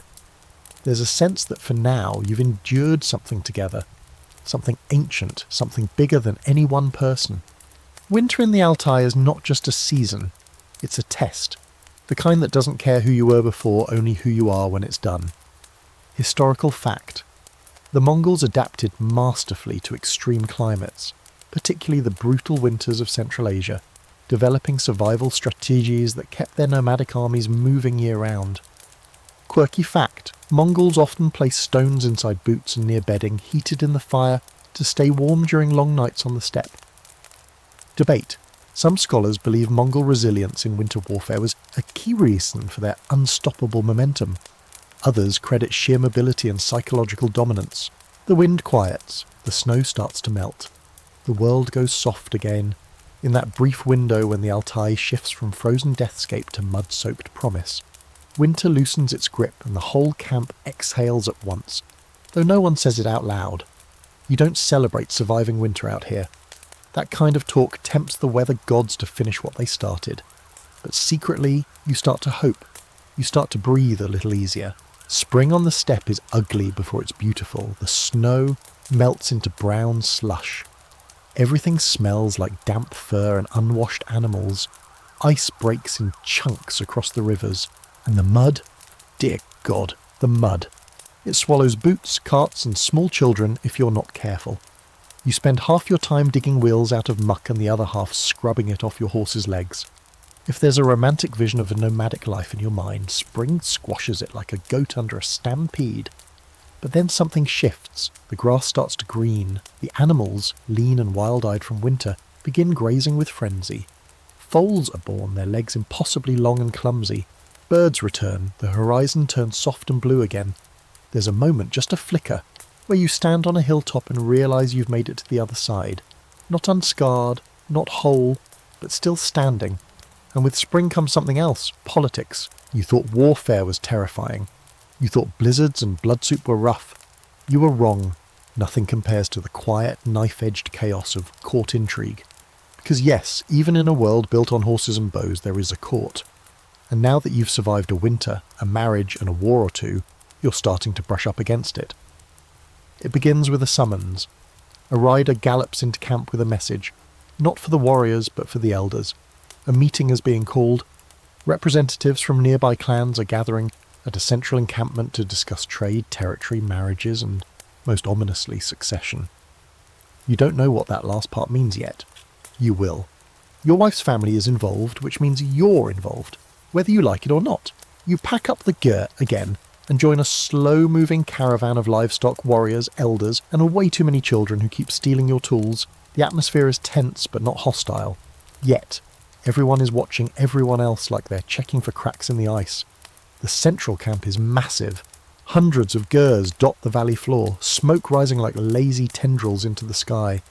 Horses are everywhere, tethered, roaming, sparring. The air buzzes with low conversation and cautious glances. This isn't a battlefield, but it might become one, just more quietly. The meetings are held in a large ceremonial tent. You're not allowed inside, of course. That space is reserved for the elders, the generals, and the influential wives who, by all appearances, run half the empire from behind a screen. You loiter outside with the other nobodies, herders, guards, the occasional travelling blacksmith. You share gossip over dried meat and fermented tea. Rumours leak like goat urine through a woven basket. Some say one of Genghis Khan's sons has insulted a powerful general. Others claim a marriage alliance is collapsing. Then someone mentions the worst possibility of all. The Khan himself might be dying. You laugh nervously. No one else does. You spot familiar faces, warriors you rode with, a young boy from your winter camp, now taller, sharper-eyed. Even Borog, the man who once wrestled you into the dirt, gives you a nod of acknowledgement. You're not quite respected yet, but you're remembered. That's something. At night, the atmosphere loosens just enough to make things interesting. Songs rise from the fires. People dance in that slow, stomping way that's half celebration, half ritual. Drums beat like hearts. You're pulled into a circle and spun until you're dizzy. Your wife laughs for the first time in weeks when you trip over your own feet and land in a pile of firewood. But beneath the joy, the tension remains. One afternoon, you overhear two elders arguing. You can't catch everything, your Mongolian is still 40% guesswork, but the words Kublai, Tolui, and Batu come up repeatedly. Names you've heard before, names tied to power. The debate gets heated, voices rise, and then, just as suddenly, goes quiet. Later that evening, a man is found dead. No one talks about it. No one asks questions. He fell. You don't believe it. No one does. The next morning, a shaman walks the camp, shaking bone charms and burning juniper branches. He mutters under his breath and smears ash on doorposts. The spirits are angry, someone whispers. You wonder if it's the spirits, or just the people pretending to speak for them. Your wife's uncle, the wiry one with a permanent scowl, takes you aside. He speaks carefully, deliberately, making sure you understand every word. Say nothing, watch everything, and don't take sides. You nod, because even in a world of horses and meat stew, this advice sounds dangerously relevant. Over the next few days, you start seeing how the empire works off the battlefield. Clans jostle for influence, marriages are negotiated like treaties, favour is traded like currency. One family offers a prize stallion for an alliance, another offers a daughter. You realise there's more strategy here than in a dozen war councils. The battlefield may win territory, but this decides who holds it. You spot a woman you've seen before, one of the Khan's wives, you think. She speaks and men listen. When she passes, warriors part like water. Her face is lined, but her eyes miss nothing. She glances at you once, just once, and you feel the weight of being catalogued. Eventually the meetings end. No fanfare, no announcements, just gears being packed, horses saddled, warriors riding out in different directions. You ask your wife what was decided. She shrugs. They decided not to kill each other. This time. You head back to camp, quiet, thoughtful. You always imagined the Mongol Empire as nothing but steel and fire. But this intricate dance of alliances and silent threats, is something else entirely. It's not chaos. It's control, finely balanced, constantly recalibrated, and you're starting to see how it all fits together. That night, your wife sits beside you at the fire. She doesn't speak, but she doesn't leave either. You share a piece of dried apricot, a rare treat from a passing merchant. She doesn't smile exactly, but something softens. Maybe it's the warmth, maybe it's survival, or maybe, just maybe, she's starting to believe you'll last a little longer than expected. Historical fact. Genghis Khan managed a vast, decentralized empire through complex political alliances, many forged and maintained through strategic marriages and tribal councils called kurultays. Quirky fact. Women in Mongol noble families often wielded significant influence, sometimes acting as regents, diplomats, and even military advisors. Debate. Some historians argue that Mongol political stability relied more on marriage networks than formal governance. Others credit fear and military dominance as the primary glue. You don't ask for a spiritual consultation. You don't schedule it like a dentist appointment or politely inquire if the local shaman is free after lunch. No, it just sort of happens. One morning you wake up to find your wife's grandmother standing over you with a face like a cliffside and a dried fish in her hand. She points to the horizon, says a single word, "Bo, O spirit," and then gestures for you to follow. You try to argue. She smacks you on the knee with the fish. Off you go. You're led out past the grazing fields, past the last of the gers and the half-frozen stream, to a low ridge where smoke curls into the sky, and a circle of stones marks what feels very much like a boundary. There's a man sitting cross-legged in the centre, wrapped in a robe of patchy furs and raven feathers. He's got eyes like cracked obsidian, and hair that's mostly wild, except for one long braid laced with bones. This is your introduction to the local beer or shaman, and he's not just here to tell your fortune or sell you crystals. He's the spiritual GPS of the community, the middleman between mortals and the invisible forces that may or may not be annoyed with you at any given moment. You sit across from him, legs frozen, hands in your lap, trying to look respectful and not like someone who's just been spiritually ambushed. The old woman gives the shaman a long, dramatic explanation, complete with finger-pointing in your direction. You catch only fragments, something about sky spirits, awkward foreigner, and, possibly, curse of confusion. Cool. The shaman nods gravely, then throws a handful of ashes into the fire. He picks up a drum that looks like it's made from goat skin and sorrow, and begins to beat it in a slow, steady rhythm. The sound thumps through your chest. He begins chanting low, rhythmic, hypnotic syllables that blur language and meaning. His body sways, his eyes close. You sit there, awkwardly frozen, unsure whether to meditate or apologize. Then he tosses something into your lap, a dried animal liver. You stare at it. He nods, waiting. You realize it's a test, or a vision, or maybe just lunch. You hold it up, he smirks, you pass. What follows is the spiritual equivalent of being shaken like a snow globe. The shaman begins his ritual in earnest, drawing symbols in ash around you, waving smoking herbs that smell like someone set fire to a cheese shop and chanting faster. At one point he howls. At another, he leans forward and sniffs your face like a bloodhound. Finally, he stops. Silence falls, the fire crackles, the wind howls gently through the stones. Then he says something in Mongolian, slowly, as if to make sure you understand at least part of it. "You have a divided soul." "Oh, that's fun," he gestures, half to the sky, half to your chest, then mimics the act of tearing something in two. You nod, trying to look wise. Inside, you're thinking, same, honestly. He hands you a bone charm, says something that roughly translates to sleep under the open sky, and rises like a man whose gift is over. You're dismissed. You walk back to camp dazed, bone charm in your hand, wondering if you just got a spiritual diagnosis, or an unpaid therapy session. Your wife says nothing when you return. She notices the charm, though, takes it from you, ties it to your belt like it's always belonged there. No smirk, no comment, just a quiet acceptance, which somehow makes it feel more real. That night, you sleep outside the ger, wrapped in a fur cloak, staring up at a sky so wide it feels like it might swallow you. Stars blaze overhead, your breath curls into the cold, you hear wolves in the distance and something rustling too close, but you don't move. The bone charm lies heavy against your hip, and you dream. Not a normal dream, not the usual collage of half-memories and wishful thinking. This one is vivid. You're galloping across the steppe, bow in hand, but you're not alone. There are two of you, literally. One rides west, one east. The horizon splits. You hear laughter, battle cry, hurrahs, the thrum of drums. The wind screams in two directions. You wake with a start, soaked in sweat despite the cold. The sky is grey now, the first light of morning. Your wife stands nearby, holding a bowl of milk tea. She doesn't ask what you dreamed. She doesn't need to. Later you try to talk to the elders about it. One woman laughs and tells you it means you were born in the wrong century.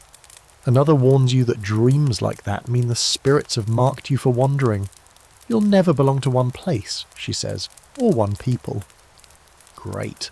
As if your identity crisis needed an upgrade. But as the days pass, you notice something's changed.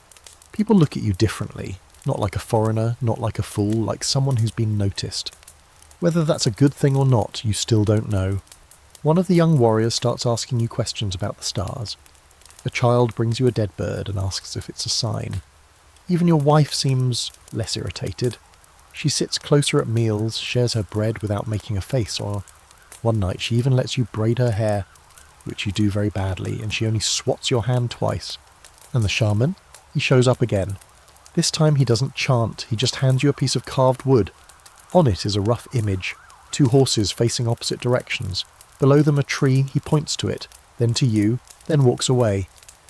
You don't fully understand the message, but you feel it. Deep down in the part of your brain that's finally catching up to your body. You're not just surviving anymore, you're becoming something else. Maybe not a Mongol, maybe not one of them, but something between. Historical fact: Mongol shamans, or Bao, held powerful influence over communities, acting as healers, advisors, and intermediaries with the spirit world. Quirky fact: animal livers were often used in divination rituals, with shamans interpreting their shape, colour, and texture to answer questions or predict outcomes. Debate. Some historians argue the Mongols maintained strong shamanistic traditions even after converting to other religions. Others believe shamanism was gradually absorbed or marginalised by state ideologies. No wall has ever saved anyone forever. That's what the Mongols believe. And today, you're starting to believe it too, because you're riding alongside a column of warriors toward the legendary bulwark of ancient China, the Great Wall itself. It rises from the hills like a massive spine, winding across the land in jagged coils, stone stacked upon stone, centuries of labour baked into its bones. It looks invincible. But you already know better. You've seen what Mongols do to things that are supposed to last. The mood among the riders is different today. Focused, tight-lipped. The usual gallows humour has gone quiet. You ask someone what's ahead. He doesn't answer, just points to the horizon, where black smoke curls into the pale blue sky. That's the first sign that a city's already burning. You're part of the second wave approaching the frontier defences of the Jin dynasty. These walls have stood for hundreds of years, but they're not the monolith you'd imagined. They're crumbling in places, patched in others, manned by soldiers who probably thought they'd never see war on this scale. And now they're about to find out what happens when your enemy doesn't play by the old rules. The Mongols aren't impressed. They don't see a symbol of protection, they see a challenge, a puzzle, and they've brought the right people to solve it. Engineers from conquered Chinese cities, captives who know the terrain, scouts who map out every gate, watchtower and supply line. Within hours of arrival, the Mongol commanders begin circling the walls like wolves testing a fence. You expect a siege like the ones you've seen before, catapults, ladders, walls coming down in fire and fury, but that's not how this one starts. This one begins with silence, with patience, with infiltration. You're assigned to a unit tasked with cutting off communication between outposts. It's surgical, quiet, You ride at night using the terrain to your advantage. One by one, you intercept runners, disrupt food caravans, steal signal flags from towers. It's like watching a great beast bleed out slowly, too stubborn to realise it's dying. Then finally the Mongols make their move. But they don't scale the wall, they go around it, literally. With terrifying precision, the main army sweeps through an unguarded mountain pass to the west. The defenders, too focused on protecting their front gates, don't even see it coming. By the time they realise, Mongol riders are behind them inside the outer defences, galloping through farmlands, cutting off retreat routes, spreading terror like wildfire. You stand atop a low ridge and watch it unfold. A fortress built to withstand centuries of siege falls in less than a week, not by brute force but by outmanoeuvring. You're not even surprised anymore. The Mongols don't just break walls, they make walls irrelevant. Still, there are battles, ugly ones. The defenders don't surrender easily. The Jin soldiers are better armed than most you've seen. Their armour is lacquered, their discipline tight. But discipline doesn't help when panic sets in. The Mongols use feigned retreats, ambush tactics and arrow storms so thick they blot out the sun. You find yourself fighting again, not with glory but with exhaustion. You've gotten better. Your hands know how to grip a spear now. Your legs move instinctively to brace in the saddle.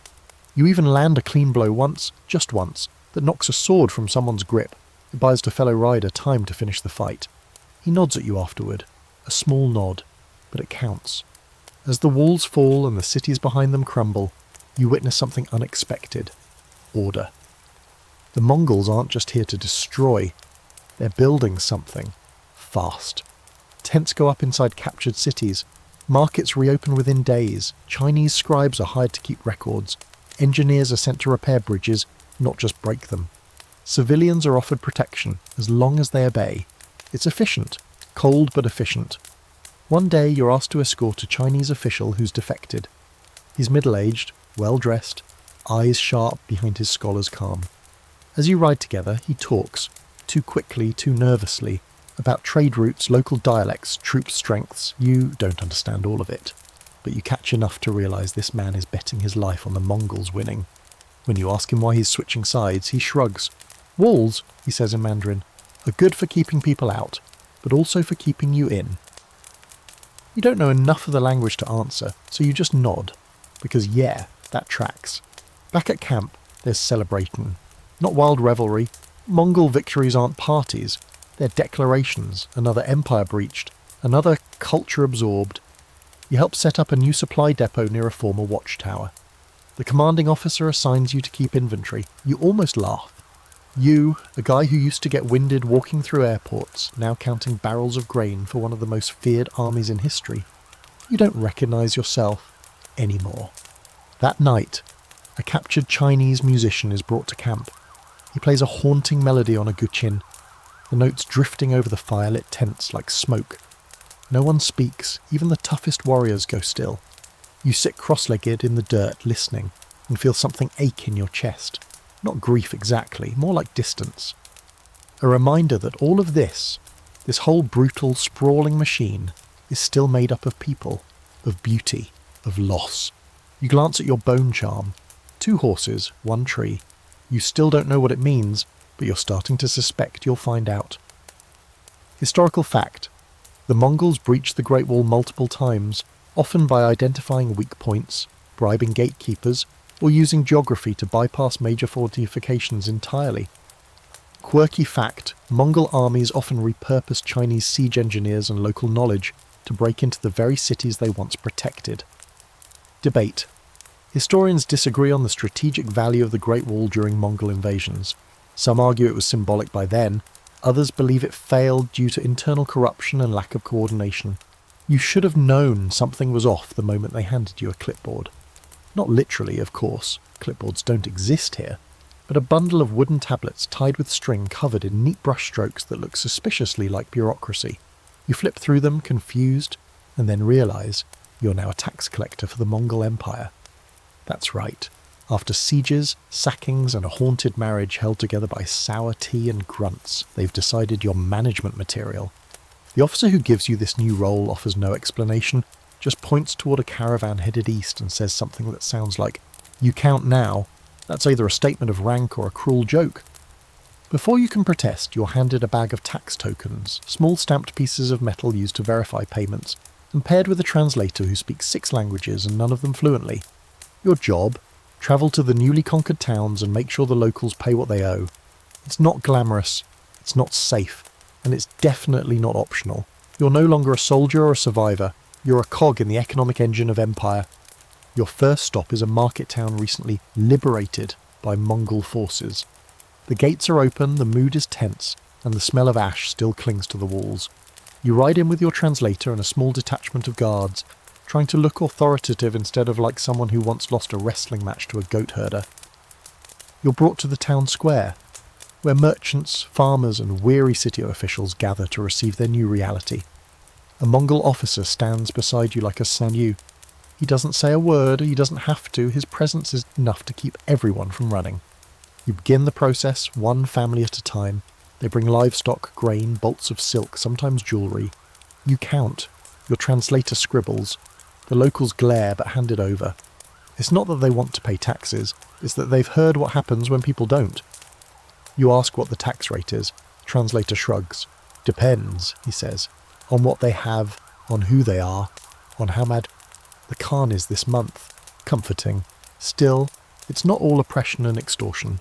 You're surprised to learn that the Mongol tax system is more sophisticated than you expected.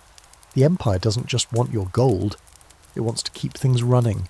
It wants the farmers farming, the traders trading.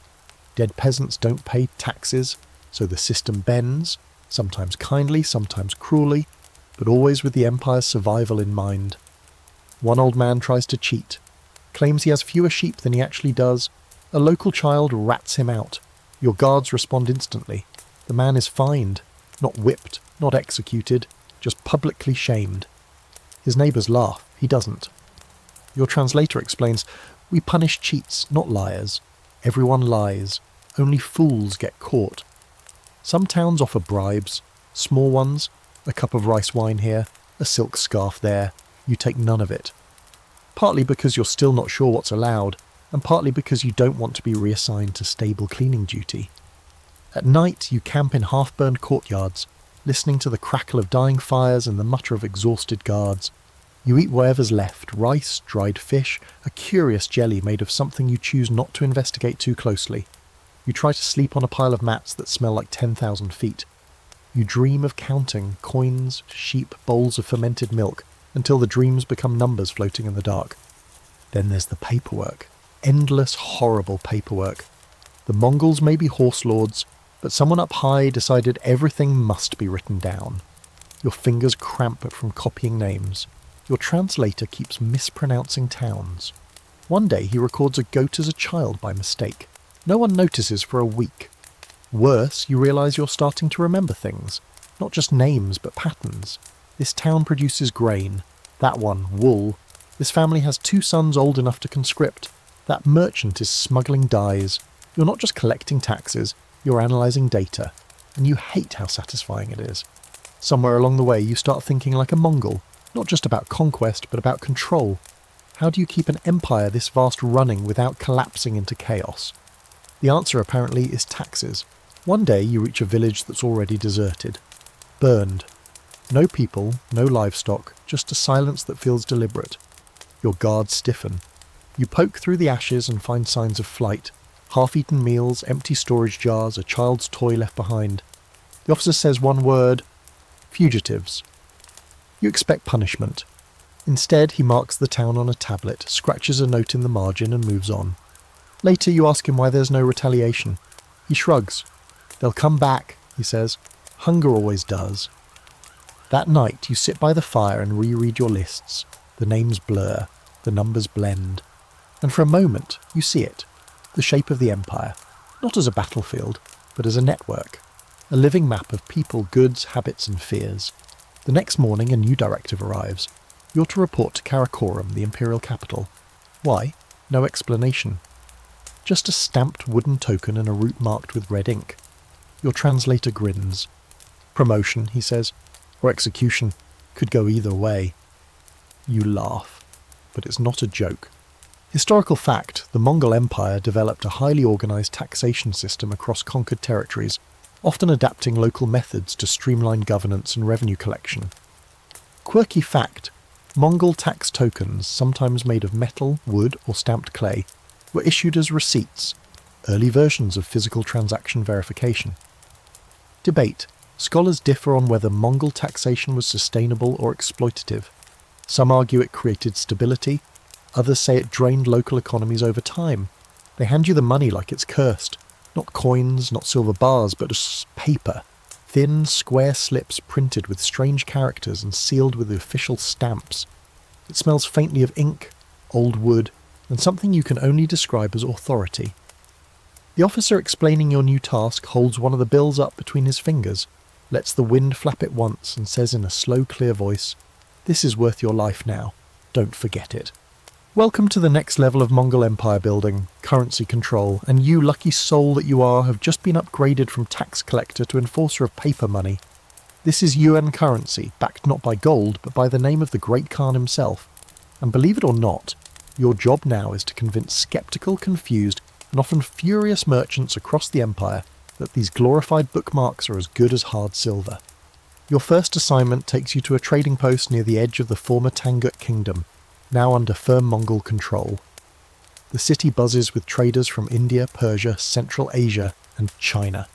It smells like sandalwood, camel sweat, and the unmistakable anxiety of people being told their currency is obsolete. You arrive with a satchel full of fresh notes and a letter of authority sealed with the imperial stamp. Most traders squint at the paper money like it might bite them. One grizzled silk dealer snorts and says something in Persian that your translator politely renders as, "I wipe better with cloth than this." You hold your ground, you explain awkwardly that the notes are official, backed by imperial decree, and that refusal to accept them could be interpreted as defiance. That last part gets their attention. No one wants to defy the Khan, not over a few rolls of paper. Still, they complain. They ask what happens when the ink fades. What if someone burns the bills? What if a mouse eats one? You don't have answers, you just point to the nearest armoured officer and smile. Eventually most comply, not because they believe in the value, but because they fear the consequences of questioning it. You learn quickly that paper money isn't just a financial tool, it's a symbol of obedience. An empire-wide IOU that only works if everyone pretends it works. Later that week you meet a man who makes counterfeit bills. He doesn't admit it, of course, but you catch him haggling in the market with notes that look off, too crisp, ink that smudges slightly when you rub it. You signal your guards, they grab him. He protests, cries, then confesses. You expect them to beat him. Instead, they blindfold him and take him away, quietly. No spectacle, no trial. You ask what happens to counterfeiters. The officer just shrugs. They disappear, he says. Paper is delicate, so is trust. You suddenly understand why your supervisor told you to guard these bills with your life. At night, you sit in a caravanserai surrounded by silk merchants counting bales of cloth and Mongol officers counting bricks of fermented tea. You unfold one of the yuan bills and stare at it. It's oddly beautiful. Elegant calligraphy, intricate borders, the seal of the Khan stamped in vermilion. You wonder if future generations will ever trust paper over metal, belief over weight. The next town you visit is more resistant. It's inland, small, and clings to traditional values like a drowning man to driftwood. The headman laughs in your face when you hand him the bills. Money without metal is an illusion, he says. You're about to argue when one of your guards steps forward and places a knife gently on the man's trading scales. Belief, he says, is also sharp. They accept the bills. By now, you've become familiar with the quiet dread that follows you into marketplaces. People don't hate you exactly. They hate what you represent. Change. Forced change. And yet the economy flows, goods move, markets stabilise, the empire hums. And then comes the weird part. You start to believe in it. One morning you pay for a bowl of noodles with a yuan note and the vendor accepts it without blinking. Another time, you watch a Persian merchant trade silk for paper, then use that paper to buy horses. The system works. Not perfectly, but it works. Trust accumulates like dust on the steppe, slowly, reluctantly, but surely. You hear stories from the capital. Karakoram is flourishing, roads are expanding, postal stations dot the trade routes like beads on a necklace. This currency isn't just a financial experiment, It's the glue holding the empire together. The Khan doesn't need your loyalty, he needs your participation. Still cracks show. One afternoon, a Buddhist monk slips you a warning. Too many promises, not enough silver. You laugh, he doesn't. Later, your translator whispers, some think the empire's growing too fast, that it is built on paper and fear. You think about that for days. Back at your quarters, a curtained room above a tea house, you keep a few notes tucked into your blanket. Not for safety, but because they've become familiar. Symbols of your strange new life. You went from lost time traveller to reluctant soldier to semi-functional Mongol tax enforcer. And now you're pushing paper across Eurasia. You wonder what your high school economics teacher would say. Probably something sarcastic about interest rates and dying in the 13th century. The next directive arrives without fanfare. A courier, a scroll, a single sentence. Report to Karakoram. The Khan requires a new audit. Your stomach knots. You're not sure if that's a reward or a reckoning. You fold your notes, tie your satchel and mount up, because in this empire, currency is control, and control always comes with a reckoning. Historical fact. Kublai Khan's Yuan dynasty issued the first widely circulated paper currency, which was backed by imperial decree and punishable by death if rejected. Quirky fact. The punishment for forging or refusing Mongol-issued paper money was often death, making belief in the system literally a matter of life and death.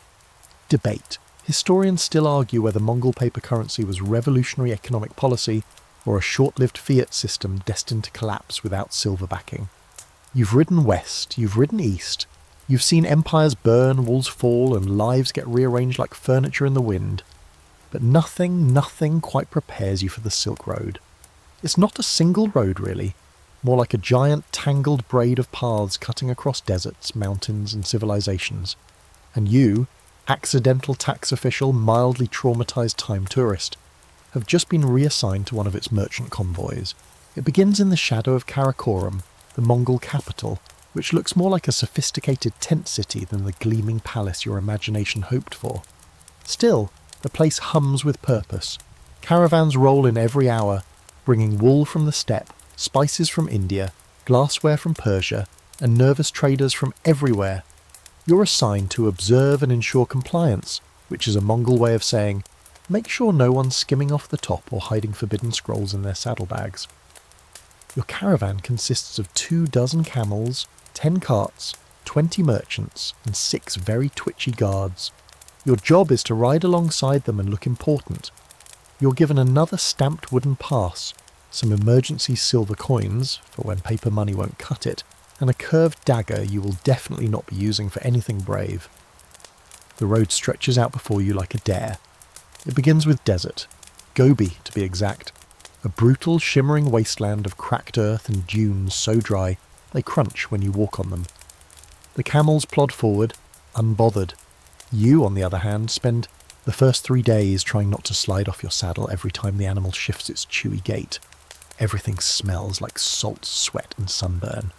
But then, suddenly, there's a green splash in the middle of all the beige, an oasis, real water, real shade. The caravan stops, and everyone stumbles off their animals like survivors of a shipwreck. You dunk your face in a stream so cold it shocks your soul. Then you drink tea brewed over goat dung, and somehow still manage to feel alive again. As you continue west, you begin to see how massive this machine really is. The Silk Road isn't just one route, it's dozens, hundreds, tiny offshoots branching into kingdoms you've never heard of. Every stop is a different world. A Buddhist monastery carved into a cliff, a market run entirely by women in bright veils, a caravanserai guarded by mercenaries with gold teeth and falcons on their shoulders.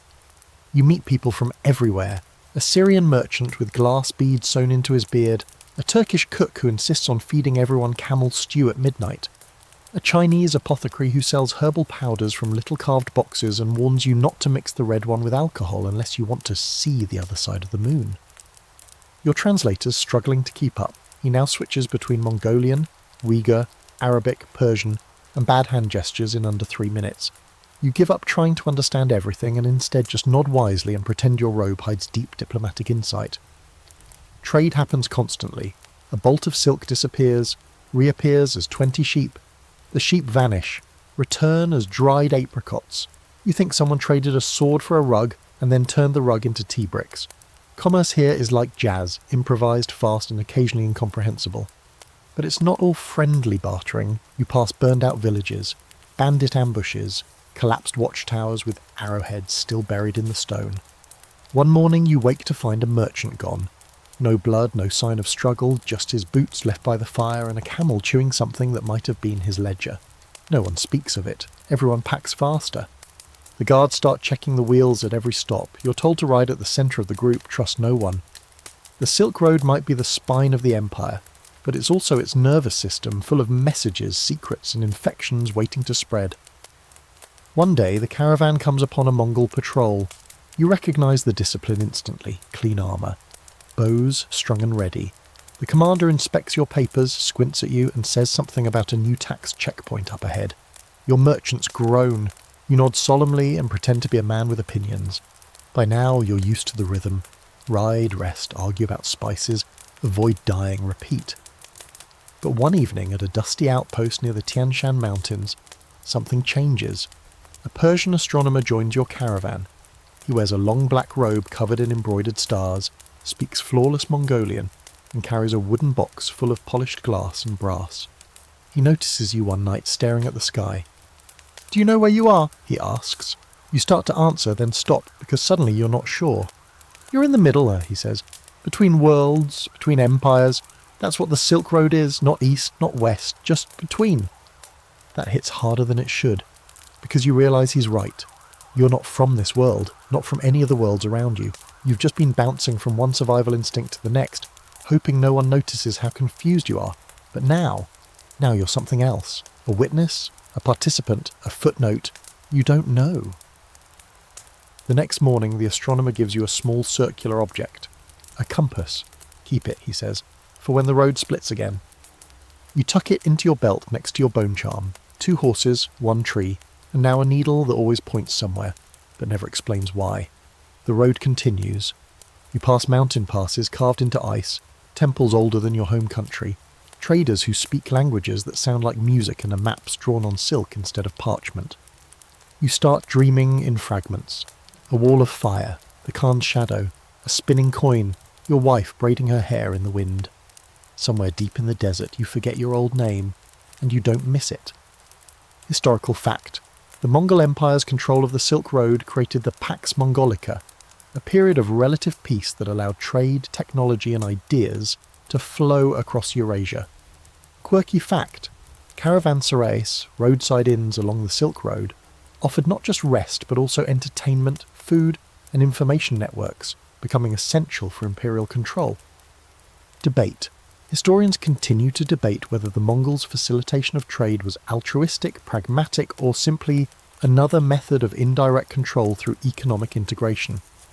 You feel it before you hear it, a dull, distant thunder that rolls beneath the soles of your feet. At first you think it's another caravan arriving, maybe heavy camels on a rocky slope, but then you see the dust on the horizon rising in a long, dirty ribbon. And then come the shapes, horsemen, hundreds of them, emerging like ghosts from the tree line. This is no caravan. This is Batu Khan, grandson of Genghis, and the man responsible for turning Eastern Europe into a bonfire. And somehow you're being reassigned to his warband. No one asks if you'd like to go. A message is delivered.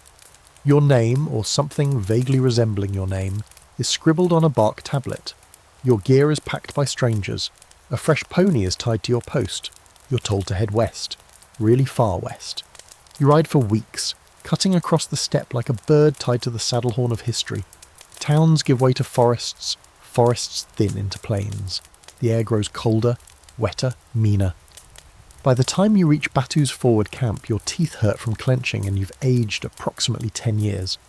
The guards at the edge of camp don't even flinch at your arrival. They're too busy sharpening blades and tending to horses that look more like wolves with hooves. This isn't just a military unit. This is a blunt instrument with no safety switch. Batu himself is younger than you expected. Broad-shouldered, with eyes that seem both ancient and impatient. He doesn't bark orders. He doesn't need to. Everyone around him already knows exactly what to do. He speaks softly, but when he does, even the horses go quiet. You're placed in a detachment heading into the Bloodlands, the region that lies between the Volga River and the Carpathians, land so contested, so ravaged by centuries of war, they practically sweat anxiety. Rus, Kipchaks, Bulgars, Hungarians, Poles, all packed together like rats in a burning barn. Your role? You're not entirely sure. You're too Mongol to be local, too foreign to be officer material, so they slap a bow in your hand, give you a horse, and throw you into the blender. The campaign begins like all Mongol offensives. Fast, precise, unrelenting.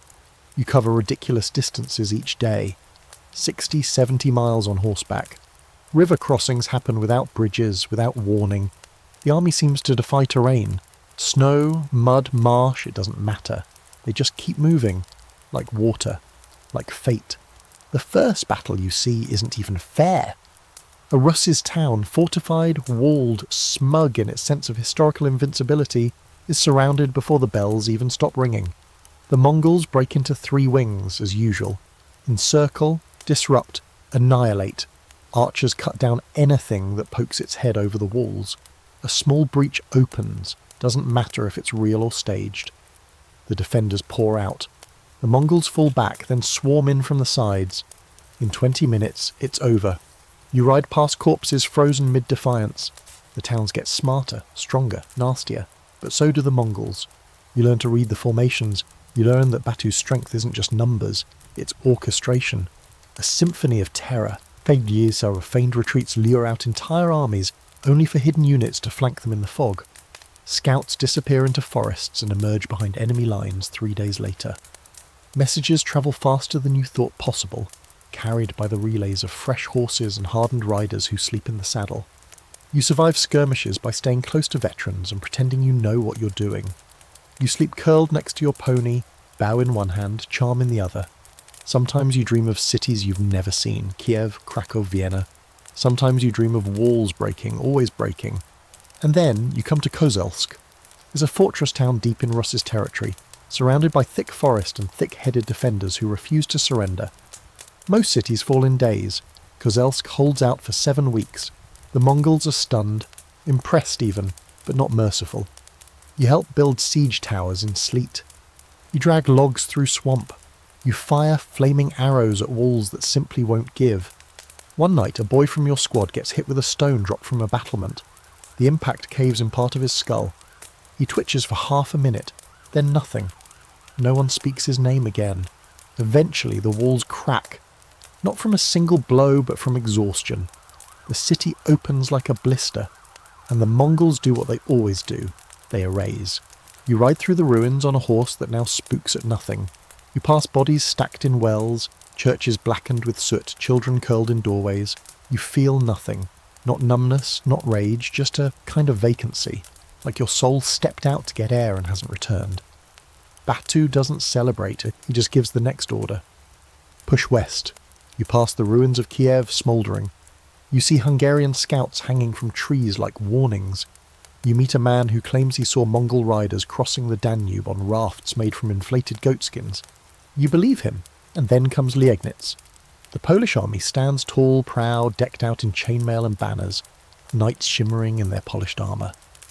It's beautiful, glorious. It lasts half a day. The Mongols split their force into fake flanks, retreat again, draw the knights into a chase, then slam the door shut. You watch from a ridge as the flower of Polish nobility is butchered in a whirlwind of arrows, sabres and smoke. Afterward, Batu walks the battlefield.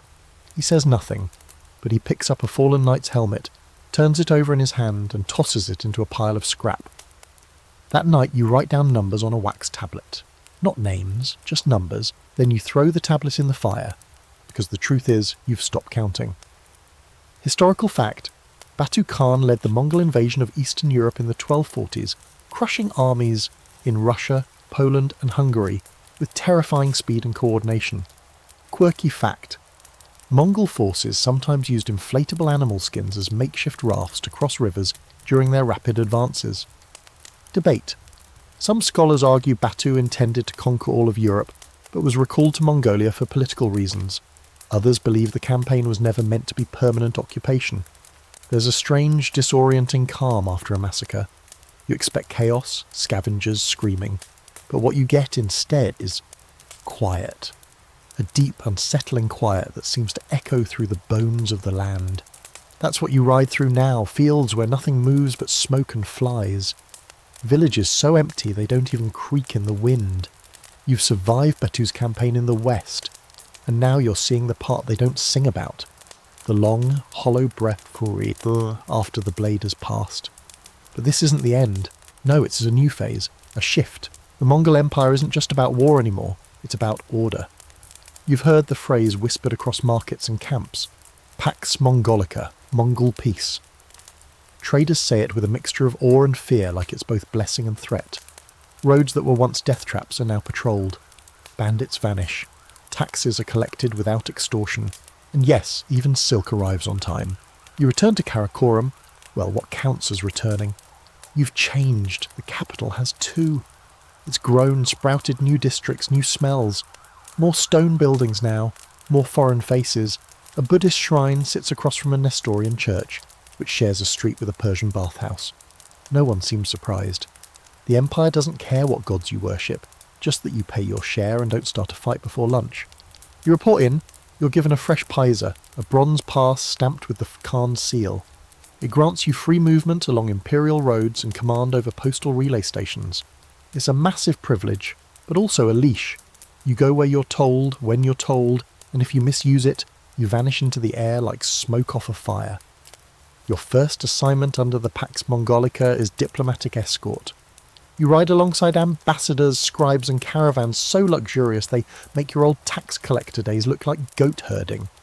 You carry letters wrapped in silk and stamped with golden seals. You sleep under silk tents with jewelled floor mats.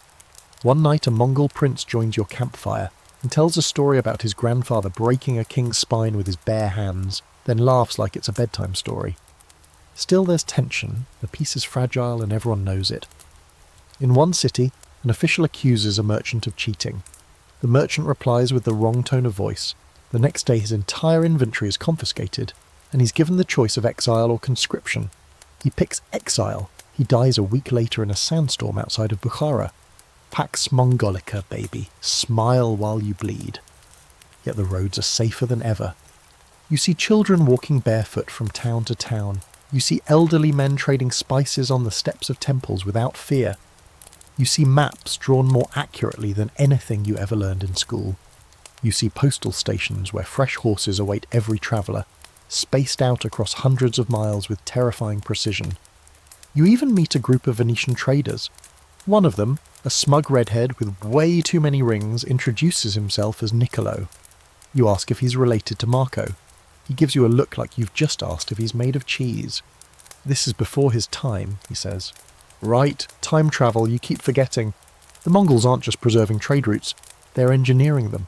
They build roads through mountains, dig wells in deserts, and slap down bridges where once there were just guesses. There's a master plan at work and you're starting to see it from the saddle. You're sent to Samarkand, then Tabriz, then Merv.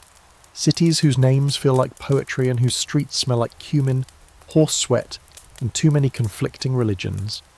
You see libraries packed with Persian texts, Mongol children reading Chinese calligraphy, and scholars from India debating theology in Turkish. It's a whirlwind of languages and cultures so rich your brain aches just trying to keep up. One afternoon, while waiting for a caravan near the Caspian, you meet an old Mongol courier who tells you this. The Khan believes a man should be able to ride from sunrise to moonrise without fear. That's why we crush the ones who cause fear. You ask him if he's ever feared anything. Yes, he says, deadpan. Dysentery. You laugh harder than you should. It's the first real laugh you've had since Liegnitz. But not everything is golden and glittering. In one town you find a letter nailed to a post written in Latin, crying for help. A Christian missionary gone missing. No one investigates. In another, a Persian astronomer is accused of sorcery. The trial lasts 3 minutes. The crowd nods in agreement when he's whipped. No one remembers what exactly he was accused of. Peace here doesn't mean justice, it just means efficiency.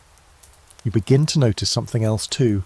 The Khan's rule isn't eternal. There's grumbling, factions, regional leaders growing bold, sons and grandsons tugging at the fabric of power, unravelling it thread by thread.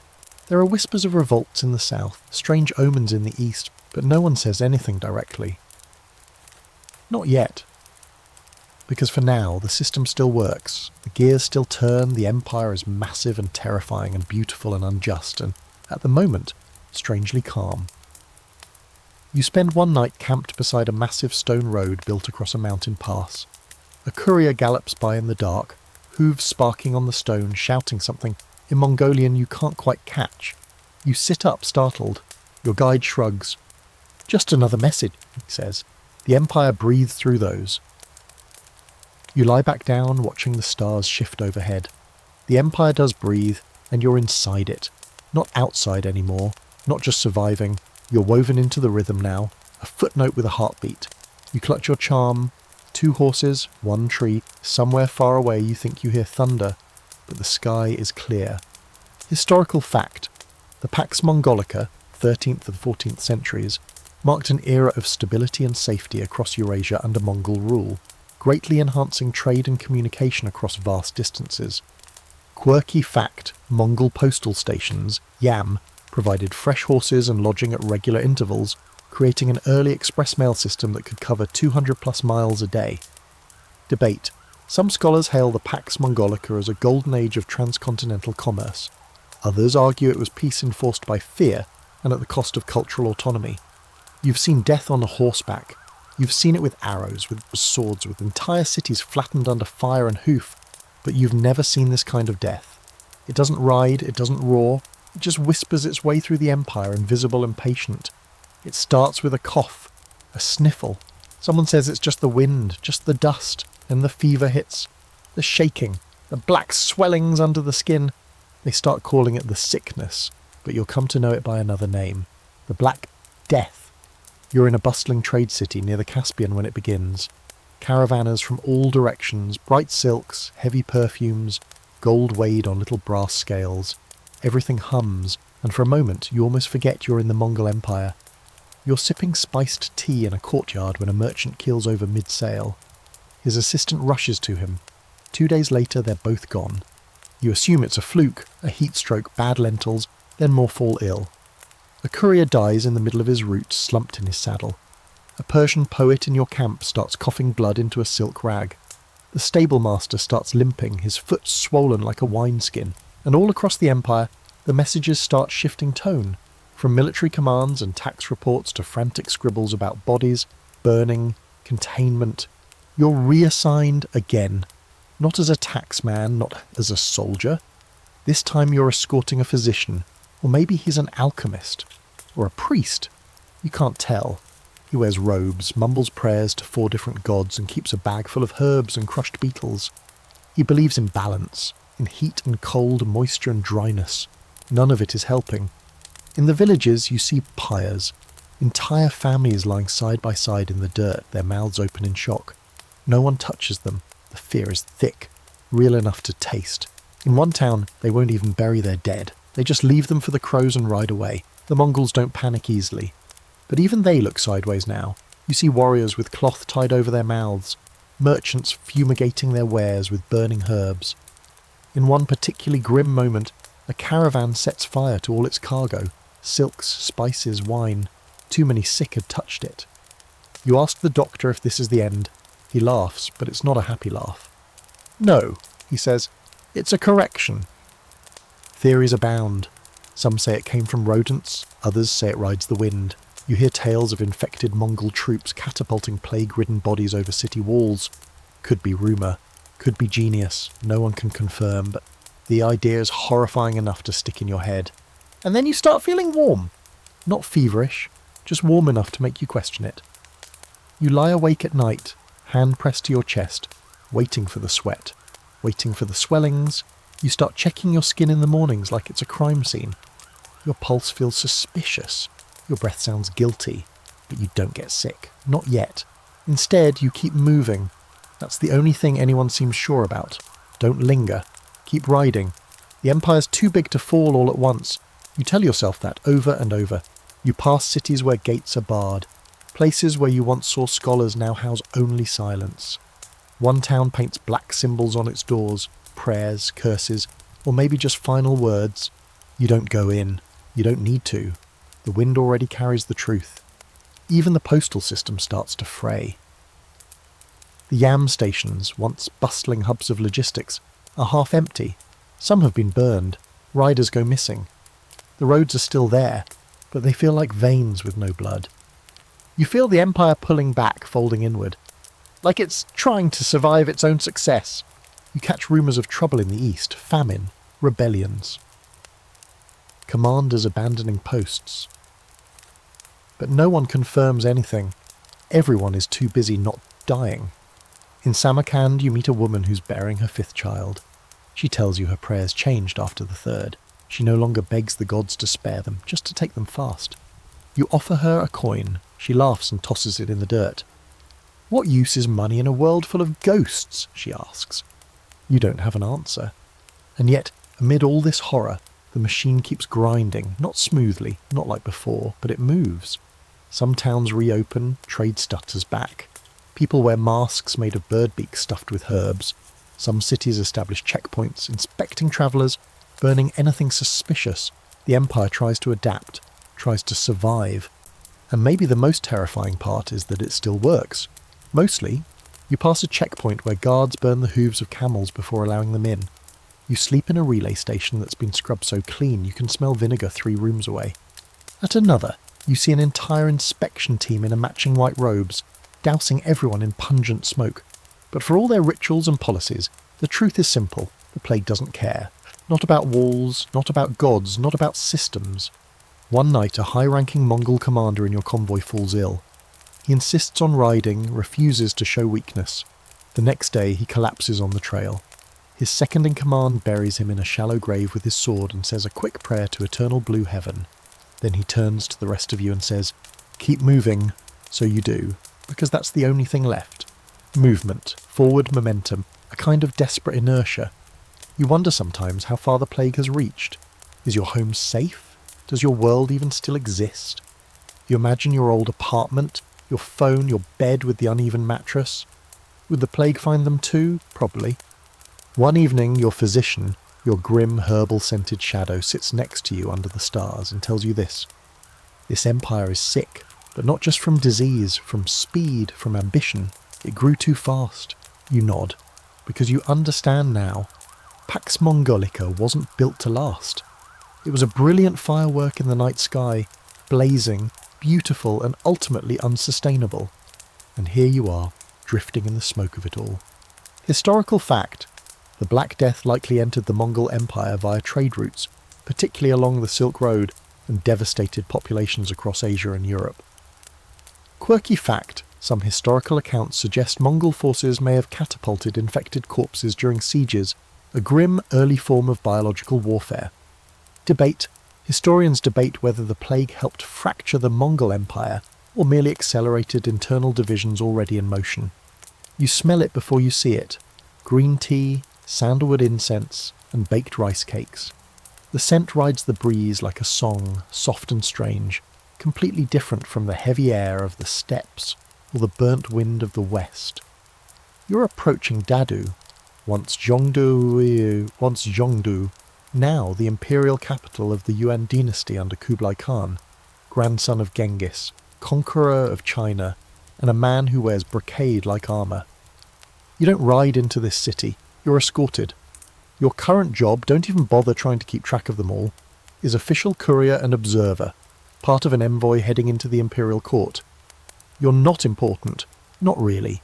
You're a set decoration with travel experience and the ability to not say anything stupid. But still, you're here, and that means something. The city itself unfolds like a fan. Wide avenues, marble bridges, painted gates that shimmer with colour even under grey skies. You pass beneath an archway shaped like a dragon swallowing its tail, and suddenly you're no longer in the Mongol world you've known. This is something else, something older, something meticulously choreographed. The Khan's palace is enormous, less a building than a walled ecosystem. Gardens, libraries, kitchen larger than some villages. Courtyards where peacocks strut and guards wear silk that probably costs more than your horse. Everything is elegant, calculated, and terrifying in its precision. You get the sense that if you sneezed wrong, someone would calmly escort you into a room and never let you out again. Kublai's court is a mix of Mongol pragmatism and Chinese splendour. The warriors still wear leather and furs, but now they sit beside Confucian scholars in gold thread robes. Advisors whisper in 5 different languages. Poets read aloud from scrolls you can't understand, and everyone claps politely whether the verse makes sense or not.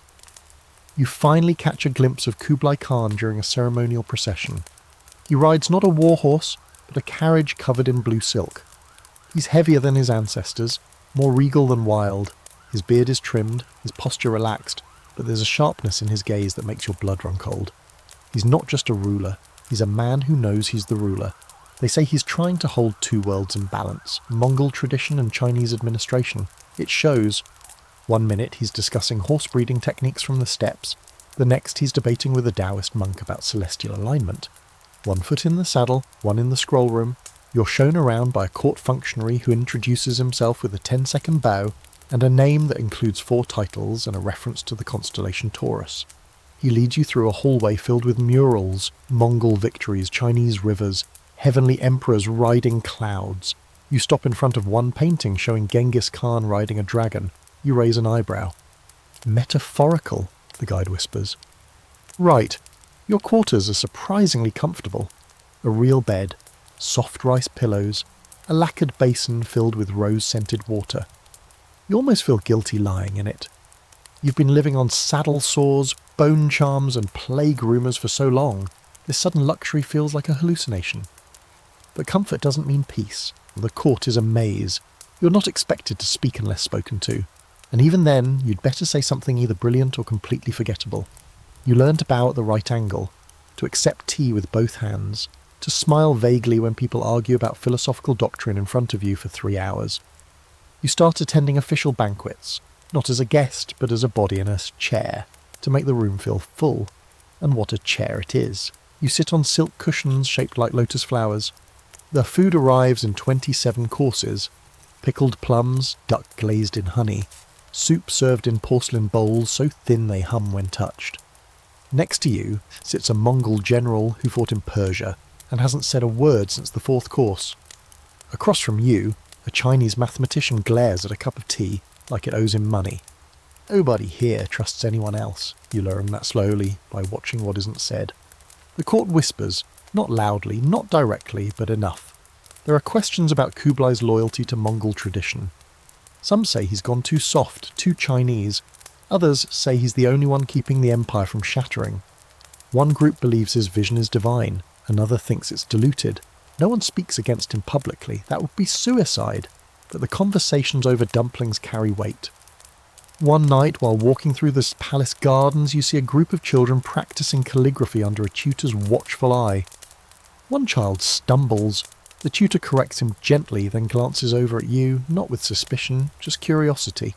You realise in this moment you're no longer strange, just another moving piece in the enormous puzzle of empire. Still, you don't belong here.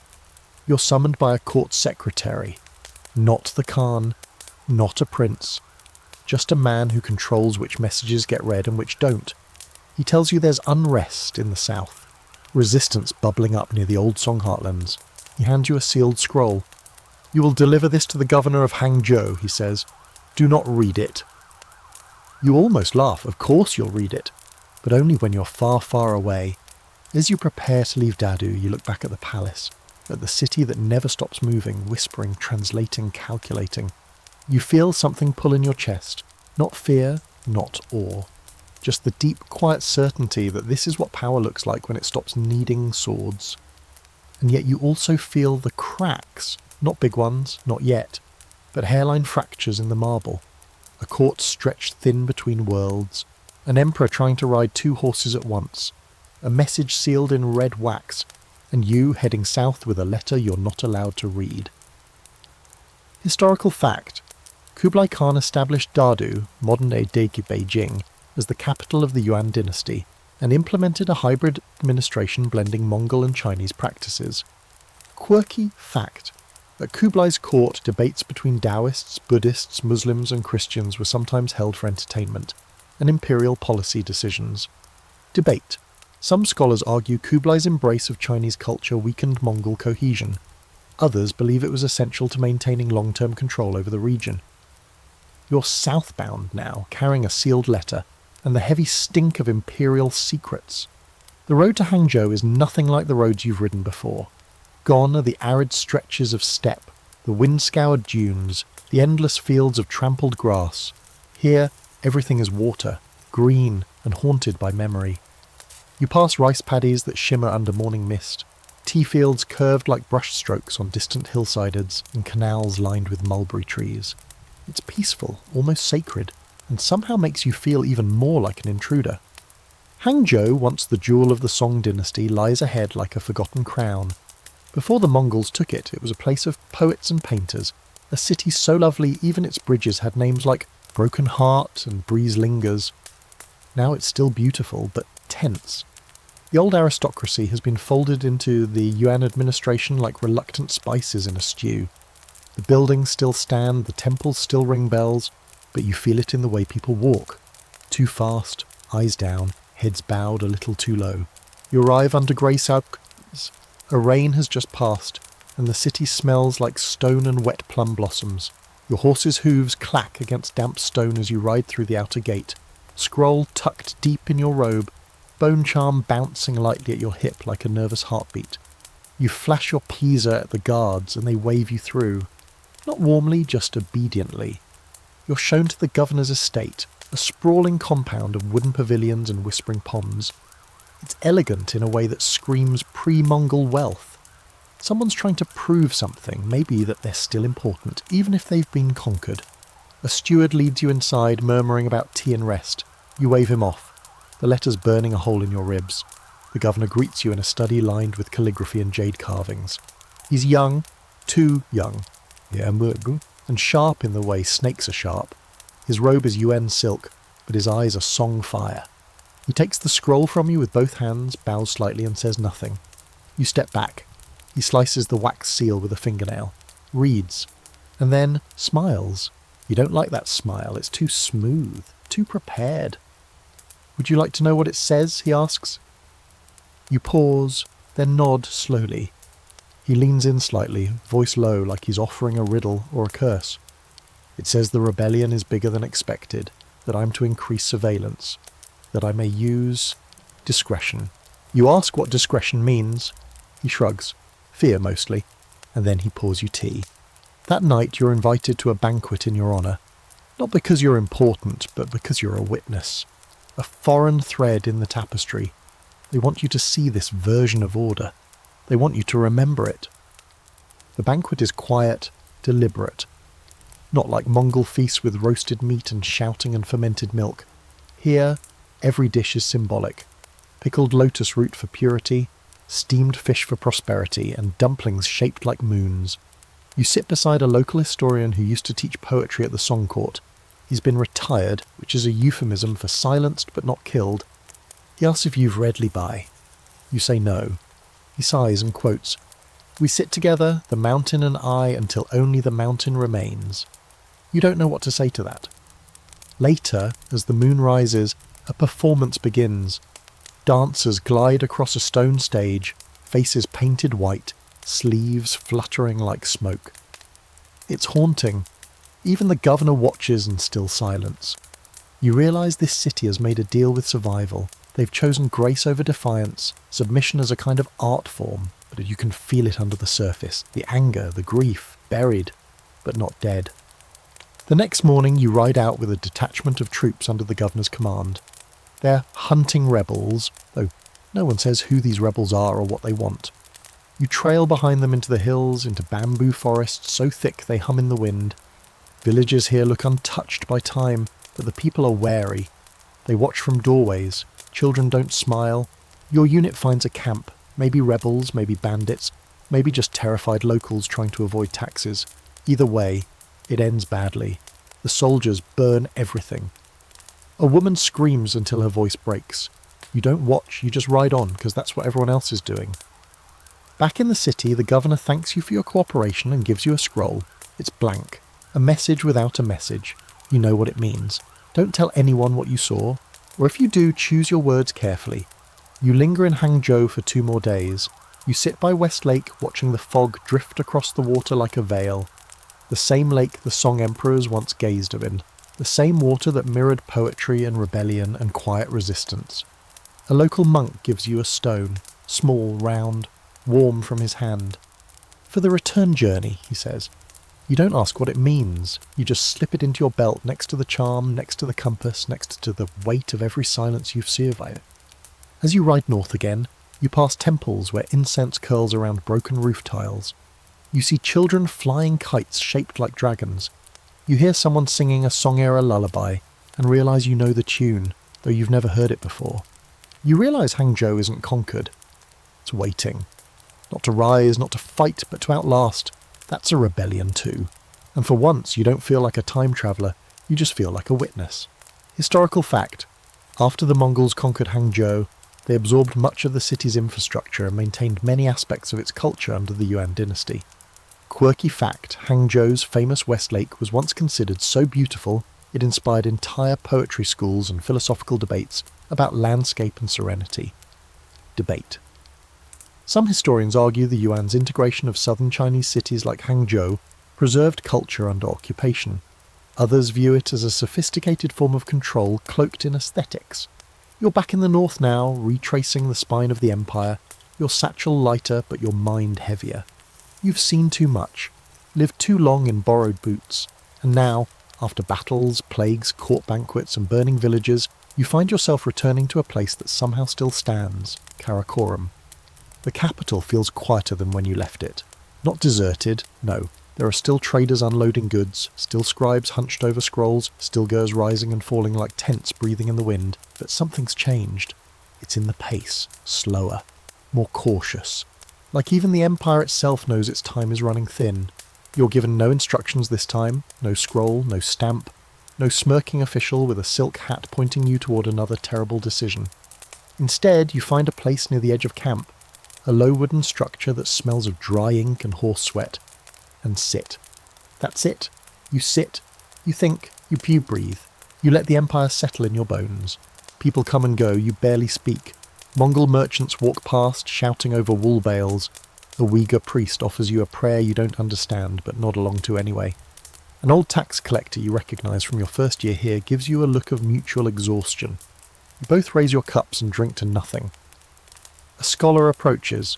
She's from the west, maybe Persian, maybe Armenian, and asks what your job is. You don't answer. You just hand her a scrap of parchment where you've written 2 words. I counted. She smiles like she gets it.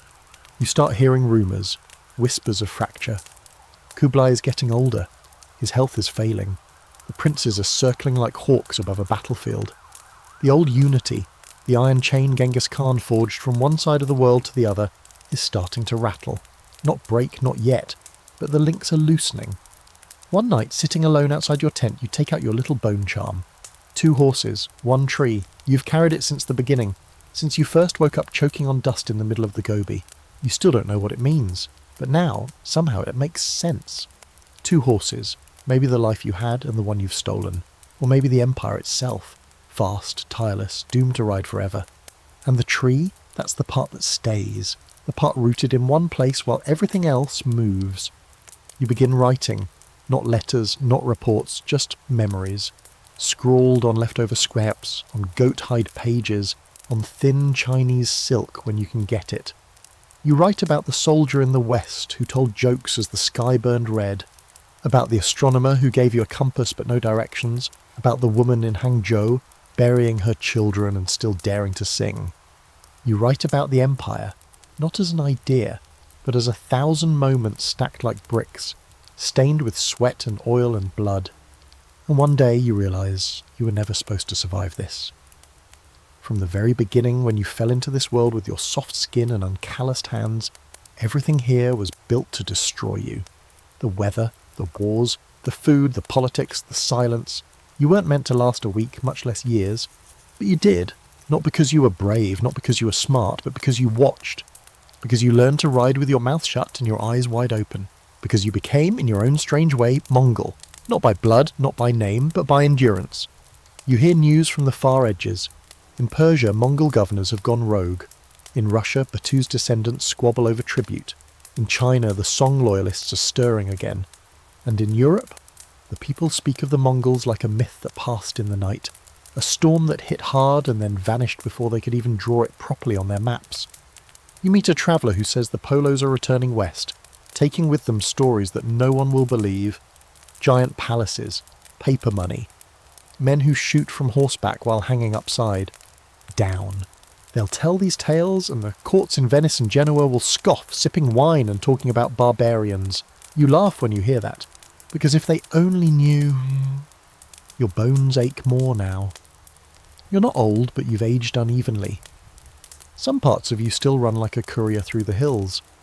Other parts creak like siege towers under too much weight. You begin to think about returning home, if that's even possible. If home still exists, if it ever did. But a strange thing happens. You don't leave. Maybe it's because there's no road back. Maybe it's because the world you came from doesn't fit anymore. Or maybe, just maybe, it's because you've become part of the story now. Not the hero, not the villain, just the footnote, the one line some future scribe might add. An unnamed foreigner was present at the fall. Because yes, it's falling. Slowly, silently, like a giant bowing its head. The empire is too big, too many languages, too many gods, too many taxes, suns, fires, ghosts. And you're just here to watch the last sparks drift up from the ashes. Eventually you carve your charm into the wood of your tent frame. 2 horses, 1 tree. Then you sit in the doorway and look out over the grasslands. The wind brushes your face, and for the first time you don't feel like a visitor. You feel like a witness. Historical fact. After Kublai Khan's death, the Mongol Empire fragmented into smaller khanates, each increasingly independent and often at odds with one another, marking the slow end of unified Mongol rule. Quirky fact. Marco Polo's stories about the Mongol Empire were initially dismissed as fantasy by many Europeans, who couldn't believe the tales of advanced infrastructure and cultural fusion. Debate. Some historians argue the fall of the Mongol Empire was inevitable due to overexpansion and internal divisions. Others claim it could have survived longer with stronger succession planning and regional autonomy.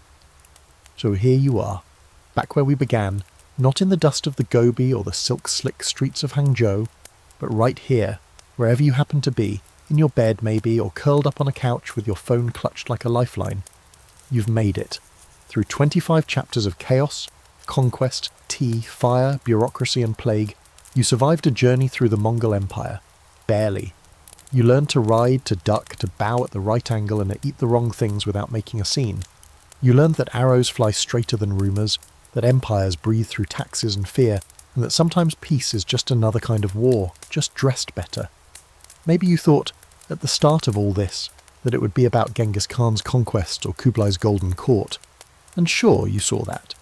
But what you really walked through, step by brutal, smoky, ore-filled steppe, was a world held together by ambition and horse sweat.